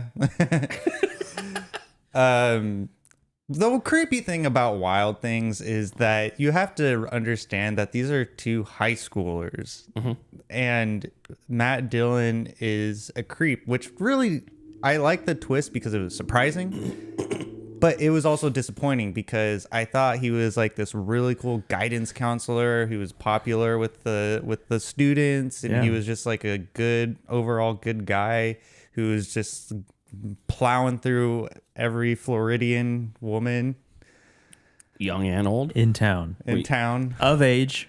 This is before we knew. So you were thinking he was on the up and up. That's what you're supposed to think. But why? But I thought, but wasn't it weird though that he's like, yeah, come over to my house and wash my Jeep. That was a little strange. I know it was for a charity. I mean, that's not how he said it. Yeah, get in there real good. First of all, she asked him. Yeah.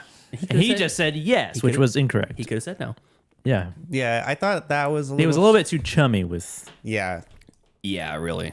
I thought that was strange, but I kind of hand waved that off as him. Hi, Mr. Lombardo. It's more like Mr. Longbardo. I thought that was strange, but in the end, I thought what this movie was going to be about was him fighting a false rape accusation, and it being like some Life of David Gale. That's a good one. It'd be like some sort of like conspiracy, and that's where the thriller aspect comes into play. But completely does a 180 and turns out he's a piece of shit who is fucking around with high schoolers. What if they were 18? Well, what if they were both 18 though? I don't know. I mean, he's still a piece of shit. I mean, he is trying to embezzle money, yeah, extort money from this woman. Yeah, but she's not the greatest either. I mean, just because they're 18 in the eyes of the law doesn't make it right. Wait a second. Say that again. So, but once you turn 18, you still shouldn't date who you want? I mean, there should Pamela be. Anderson's too young for Liam Neeson?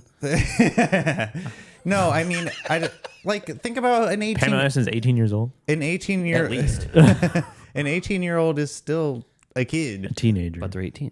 So what? It's still like morally incorrect. For what? How old? What's the oldest you could be without being creepy? And there is a correct answer. To date an 18-year-old? Yeah. I don't think for the person dating the 18-year-old, I think. How old am I? I think I think the cutoff should be like 24, 23, 24. Okay. Okay. What do you think, Joseph? At what point does it become creepy? Oh, what point? Like 19 years old dating an 18-year-old. Not creepy. Not Nothing. creepy. 22-year-old dating an 18-year-old. Is that creepy? No. No. He just said 23. Okay, but a 30-year-old dating 18-year-old. Is that creepy? You're venturing into creep territory. Yeah, you're venturing into creep territory. So the rule is supposed to be half her age plus 7. That's the youngest you can date. So if you're 25, let's call it 26, so it's an even number. Half your age is 26. That's 13 plus 7 is 20. So for 26, the youngest you should date is 20. That's on the edge. Anything longer than that gets weird. They can't even go to the bar with you. You're 26. They can't even go to the bar. You've been drinking for half a decade at this point in your life. Yeah. Going to bars, living the life, the culture, the bar fly at the end of the heel at the end of the bar. Yeah. I don't know, man. That 15-year-old's pretty hot. You make a strong counterpoint out there, Joseph. But I always had to remind myself that these are high schooler girls and not just 20-somethings. But the bodies of a 23-year-old. Yeah. Because the mature, you're really mature for your age. Yeah. I feel like it gets lost on, I feel like it could get lost on certain types of people that they forget how creepy the relationship is with Matt Dillon and the girls.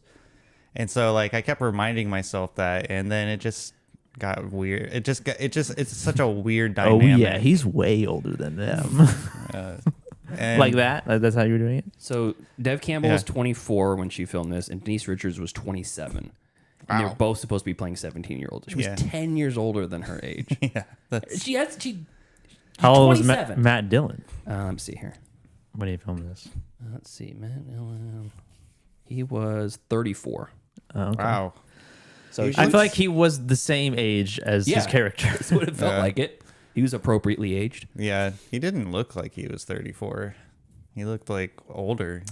One part of the movie that feels out of sorts and out of place, and I completely forgot. I just watched this like 2 years ago, and I completely forgot that Bill Murray was in it at all. Oh yeah, very much playing a villain. That was a Bill Murray jump scare. Yeah, did not expect him to be there. And as out of place as he felt in it, it was delightful. Yeah, it was really. I loved the art. I love his introduction where he's wearing the neck brace, and then he takes it off at some point. He's like, "There's an insurance guy creeping around here earlier." Yeah, that was funny. I loved his whole presence in the actual court case. He was fantastic in that. Yeah. I loved that he pulled up to the settlement hearing. He was driving a shitty like Gremlin X or a Pinto or something, and then he pulls up in a Ferrari. Yeah. Before he's even seen the check, he's already bought a Ferrari, which is phenomenal. Yeah. And I also love that at the end you forget about him, and at the end it turns out that Nev Campbell was in basically paying him the entire time. Yeah. Like they had already orchestrated that entire thing. Yeah. He's the prototype Saul Goodman. Yeah. Yeah. Yeah, I liked how he was the conduit for the scheme to work, and it worked perfectly. It's interesting. I thought there would be. I mean, I guess there was some hiccups along the way, but for the most part, like they pulled it off. Like had the and by it, he means the tooth. Yeah. Oh yeah. When she pulls her own tooth out. Like, oh, yeah. fuck. Yeah. There's got to be a better way. Yeah. Got to figure out how to make money on this thing. I know. When I first thought that I don't know. I think it was a little bit extreme to kill the girl with the bottle. She didn't kill her. Didn't kill her. What? No, the bottle. The only person that got killed was Denise Richards, and he shoots her. Well, what happened to Nev Campbell's character? Now I'm completely. She's blanking. at the end. She poisons him. Oh, that's her. Oh my god! I thought that was a character that I didn't know. It's just a random character shows up. Yeah, I was like, I didn't recognize her. I was like, who is this? Gentlemen, we have arrived. We've hit rock bottom. Well, now that repaints my whole opinion on I know. this. Wait a second. So you're saying Mark Wahlberg wasn't the rat the whole time? Okay, all right. That makes a lot more sense now. You're led to believe that she's killed on the beach. Yeah. Do you not watch the post-credit scene? I did not watch the post. There was like a series of clips that showed that like what you did see. Yeah. So whenever on the beach scene when supposedly he kills her with the bottle. Yeah. And then the post-credit scene shows that she's basically pulling her own tooth out. And she's like, that's the evidence that she leaves behind. It's a fake kill. So they can go run off and be in the Bahamas together. Oh, okay. Yes. All right. That I did not know they were post-credit. And then when Kevin Bacon goes in, you just turned it off immediately. Done. Yeah, when it said directed by whatever, I was. Okay, well, so yeah, that completely. Yeah, they show when Kevin Bacon and Matt Dillon meet the first time. What? Yeah, before everything. I like missed. And that was choreographed by Nev Campbell. Yeah, she's. I can't believe this. It also shows where Kevin Bacon goes into Denise Richards' house and kills her, and then takes her gun and shoots himself in the arm with it instead of his story where he like because the shooting story like didn't add up because he said she shot him and then he shot her but in reality he shot her first and then he shoots himself. I mean it all would have possible either way, but it shows him just kill her. He and then, went there to kill her. Yeah, and then takes the gun out of her gun cabinet and puts it on his arm and shoots through his arm. And that's the story. But you fill in all those gaps. But let me get this straight.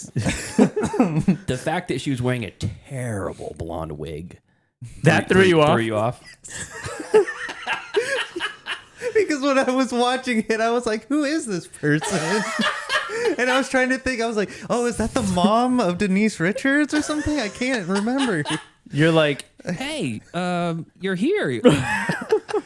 Oh my god! This person. Wait a second. That makes a lot more sense because I thought when the movie was ending, I was like sitting. I was like, dude, is this like a character that was like in the beginning and then just fell off the face of the movie? Or So, I have a question.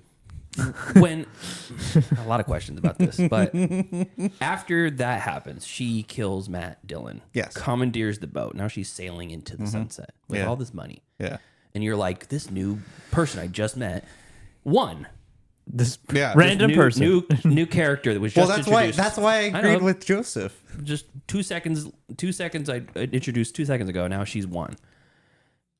Does that not concern you for like how terrible that script would be?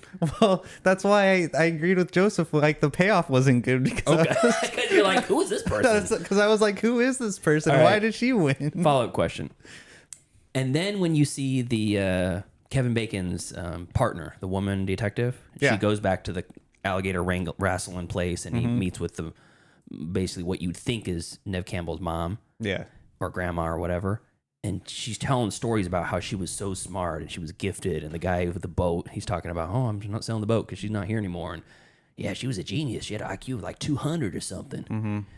She could sail, blah, blah, blah, with her eyes closed. Yeah. None of that connection Okay. I thought. I mean, I knew the answer before I asked it, but still, it's I thought a lot of reasons. I thought that he was just reminiscing on how smart she was and how good at sailing she was. Too bad she's dead now, though. Yeah, but that's what I. Who's thought. this person? I know. Yeah. Man, So this that's person's why I also could- really good at sailing, and she seems pretty smart too. Well, it didn't look like she was good at sailing. She was just steering the boat.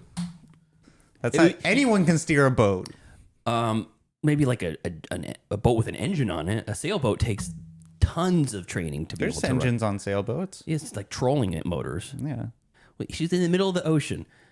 If it wouldn't be a smart move to kill the one person on board that knows how to sail the boat, the titular sailboat, if you don't know how to, Which she uses as an excuse to get him to drink the drink yeah. Well, I because mean, of how smart she is. well, I mean, So I'm gonna read. So you would have been killed by her. yes, of course. Okay, so I'm gonna read something off of Wikipedia here. Brain trauma. Prosopagnosia, also known as face blindness, is a cognitive disorder of face perception in which the ability to recognize familiar faces is impaired while other aspects of the visual processing. You have visual blindness?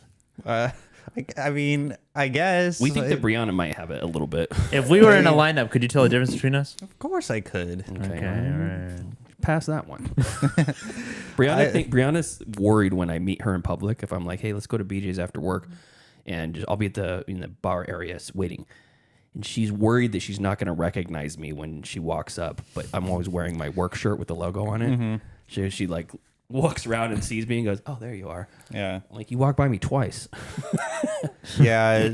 I mean, yeah, I guess I have a little bit of it too because I'll definitely walk past people that I don't really meet up with people, but like if I am meeting up with someone, there has been times where like I'll walk straight past them and they're like, "What are you doing?" And I was like, "Oh." I think yeah, you're just in your own little bubble most of the time. Yeah. Okay, well that kind of changes my opinion on the movie. That ending is okay. You call it, Joseph. It totally changed my. All right, what's your new opinion? I thought it was great. And I think the payoff is. I think the payoff was a little deserved. Now, I still don't think it was. Why don't you think it was deserved? Because we don't know any of that until we see the conclusion, and then it's shown to us afterwards. It's almost like, and she's not in much of the movie. Yeah. It's almost like I get what they were trying to do. Like she's the underdog. Like you would underestimate her. Yeah. And like and her character plays into that. Like I'm just a white trash person. Can't say that anymore. But yeah, I'm a white trash them. It just didn't fully like it didn't feel justified. Well, here's a comparison. Imagine it's like a heist movie. We're watching a heist movie, and there's a hapless participant, some person's girlfriend who's along with them, who has basically is just an average person. It's like Ocean's 11, but there's an average. Then one of them brings along their girlfriend, and then at the end of the movie, they all leave her alone in the room. And they all go off on their own ways, and they come back, and the safe is empty, and she's gone. And you're like, it has a flashback to her, and she's been training to be a lock picker or a safe cracker for the last 10 years. Yeah. And you're like, it's really convenient to just all of us, like, there were no signs of that throughout the whole movie. Yeah. There's no reason for us to even, it's almost as bad as it being a random person. Yeah. Because it's just like, well, conveniently, this is a person who tricked him the whole time. The housemaid stole the money after it was all said and done. You're like, that's a shitty ending to a movie. I guess I could see that perspective. I'm not like perturbed by it as much as Joseph is, but I can see how it's like, okay, yeah, this is a little convenient. maybe add a little bit of breadcrumbs along the way. So well, let us see some signs of it at least. Like a whodunit that you're like, there's no reason why this person is the one whodunit. That's a good point. That is a good point. That would have been. I think it would have been more interesting to see flashes of brilliance. I have a question though about before it's revealed that she wasn't killed on the beach. When he does kill her on the beach, is she wrapped up in that? In what? In that they throw a body in the back of the car. Oh, well, yeah, because I mean, it has to be. They just killed a bum. I'm just gonna assume that. Yeah, sure. That doesn't make any sense. Yeah, you're right. It wouldn't make sense because Denise Richards doesn't know, or is she in the know? Also, if they both knew, who are they doing that for? So yeah, that's the biggest plot hole for me. So I think that Denise Richards. Yeah, you're right. I think Denise Richards is not supposed to know, and I think Nev Campbell and Matt Dillon are basically tricking her, which would be hard to do because it took a long time for her to pull that tooth out. You know. So, anyways, that would be very risky to have Denise Richards further down on the beach, and they're both there, just like, get the tooth out, hurry up, get the tooth out. Yeah, she could have easily walked over and saw them and been like, he's not killing her. What is she doing? But I still think that that's probably what the case is. Hopefully, but then she didn't get dry socket. But then, Matt Dillon tells Kevin Bacon's character to go rough up Denise Richards so she doesn't come on the boat. And tells him that they're going to split the money two ways, the two dudes. But Matt Dillon is planning on doing the double cross on Kevin Bacon, so it's going to be him still split two ways, but him and Nev Campbell. And she's just going to kill him the entire time. So you're right. If somebody's supposedly watching this, the fake body going in, maybe it's for Denise Richards. But why would they even do... Whose body is it? She's just holding her breath and suffocating in this wrap. Maybe she had like a breathing tube or something. Yeah, that's a lot. That's a big reach for us to audience to just assume. You know what? You're right too, because if we're trying to Denise Richards is supposed to not know that it's fake and think that it's a real death, then she would have had to watch him wrap up the Nev Campbell body. Yeah. Right. You know, and yes, you can probably hold your breath a little bit and not see the breathing if it's at night on a beach and all that kind of stuff or whatever. But yeah, that was hey, be careful. Don't put her body down too hard in the back or whatever. He's going to have to make sure she's okay. But maybe Denise Richards was in on it too. But at that point, who is it for? Who's the play for? The act? Who are they acting for? Yeah, the beach bum that's walking by and they say, I think you just killed that girl. Maybe you better call the cops. Yeah, that was the only thing after everything. I was like, who was in this? Lost a half a star for me. Who was in the bag? I mean, the initial scheme to get the money makes sense, but then when it starts involving all these different people, I'm kind of like wondering. It's like, well, why continue this scheme?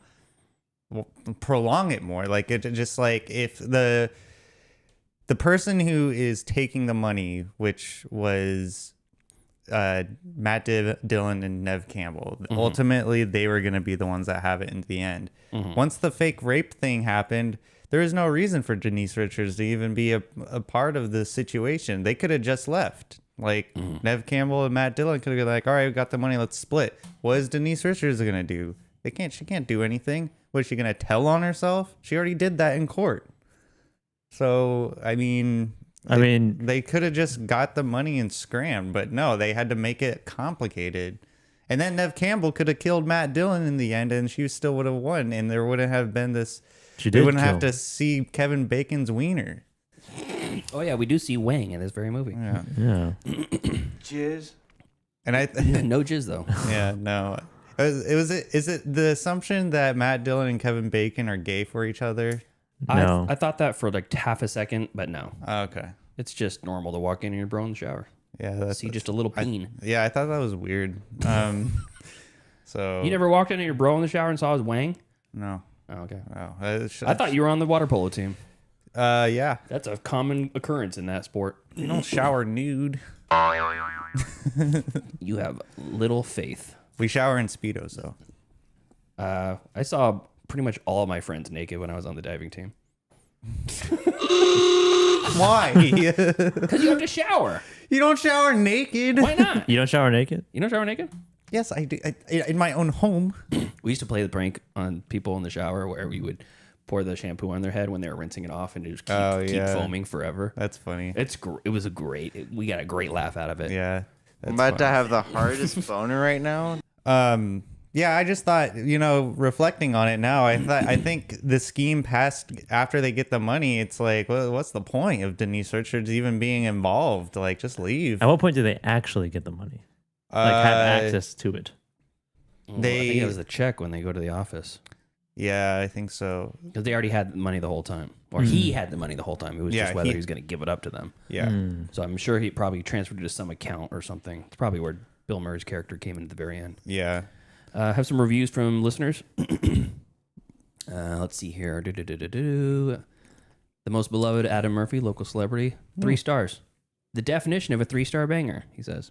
Nice. Let's see here. Jason Kleberg, he wrote a full-on review. I'm not going to read the whole thing. But this is he also gave it 3 stars. Let's see who else we got here. There's a number of them I saw. Chad Wilfong from Cinematics, 3.5 stars. Paul from the Countdown Movie Podcast, he's a friend. He's 4 stars. And Carlo from the Movie Loot, 3.5 stars. I probably put this around a 4. Probably a 4 for me. Yeah, this would be a 3. I agree with the 3 stars. 3-star banger? Yeah. Is that what Less we're doing? talky, more fucky. Yeah. Last question before we grade this. Yeah. How many boners did you get? 2. 2? You have 2 wings? No, 2 instances. It came and went. It came 2 again. instances of swelling had occurred. It came again. Rate the boner. It came once, came again. Rate it? Yeah. Rate it. How many boners? Yeah. Out of I mean, A boners. like I was ready to get some action. From chicken breast to hardened steel. What was it? to Robo. I wouldn't go as far as hardened steel. Probably like man, I've never like a hard rubbery stick. What? I don't know. That gives us no context. Like it's like a Again, tube. I'm still just solid, envisioning a pipe cleaner. A solid like a hot dog with a solid tube of like one of rubber. those Kirkland hot dogs.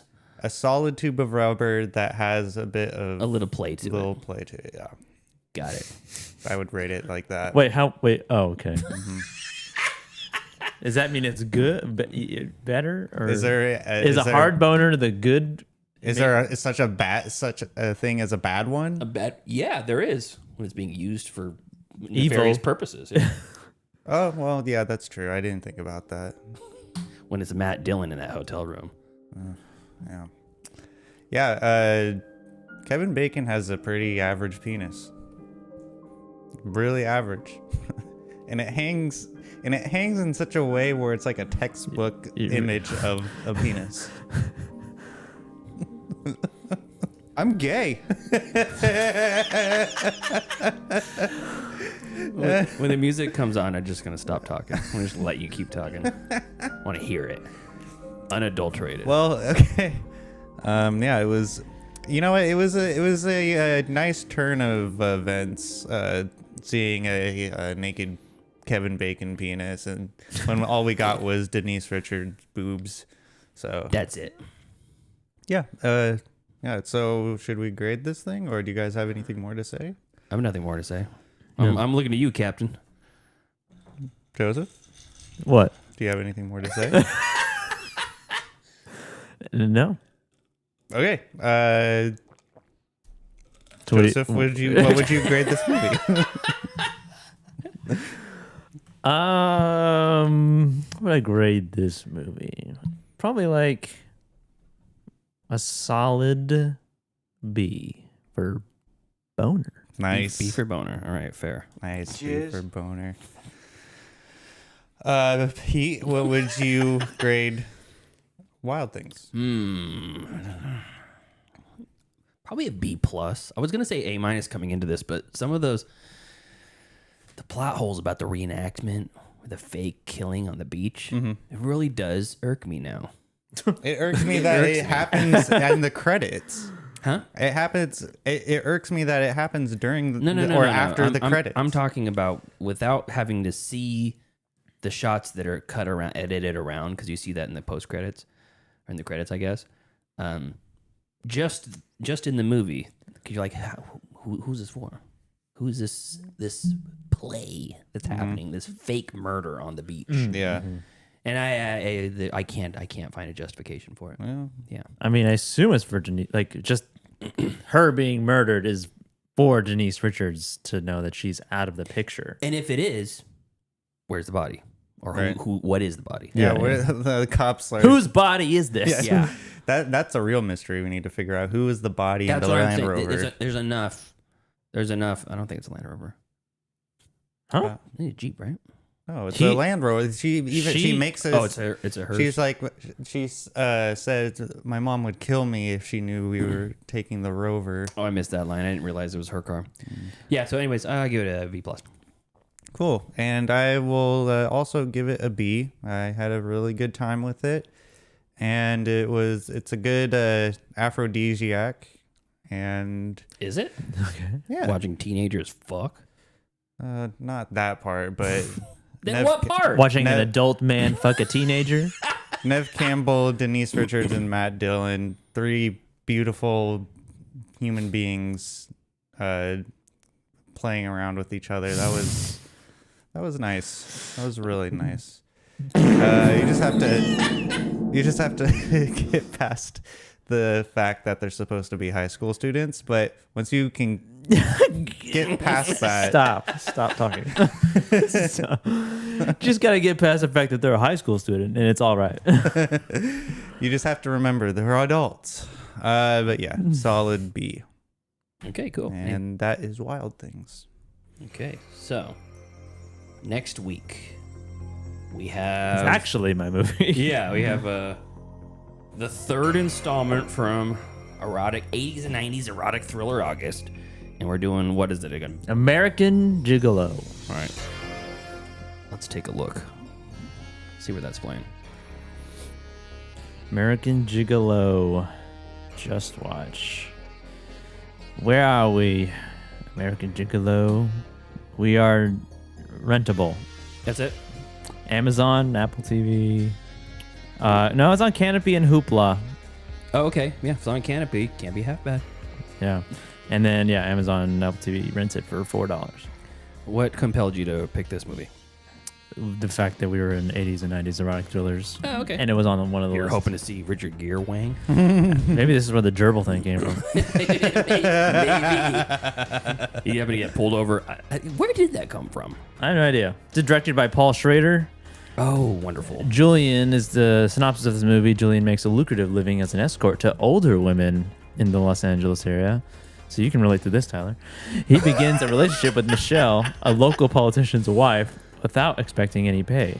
One of his clients is murdered, and Detective Sunday, That's awesome. begins pumping him. Pumping him for details on his different clients. Oh. Julian begins to suspect he's being framed. Okay. So it's kind of a mystery whodunit with a male hooker. Nice. Interesting. We'll see if what all the hubbub was about Richard Gere back then. Yeah, this is 1980. Yes, 1980. When was that in regards to Pretty Woman? Let's see. Pretty Woman was... I assume that was in the 90s, maybe? I don't know. Let's see here. Or like... Pretty Woman. Yeah, that was like in the 90s, I thought. 90, actually. Yeah, 10 years later. Okay. Because he was definitely charming in that. Well, now he's 10 years younger. 10 years younger. Potentially more charming. Slanging dick. Yeah. Yeah. The stallion. Oh, before we go to, I got a recommendation from Josh G from Your Next Favorite Movie podcast. And he said to watch this documentary. Let me see if I can find him here. What did he say? It's called We Kill for Love, The Lost World of Erotic Thriller. It's on Amazon Prime. It's like almost 3 hours long. It's like a long documentary about erotic thrillers in the 80s and 90s. How good? Okay. 3 hours. It's mostly about like direct-to-video kind of shitty ones that you would see in the bargain basement bin now. Yeah.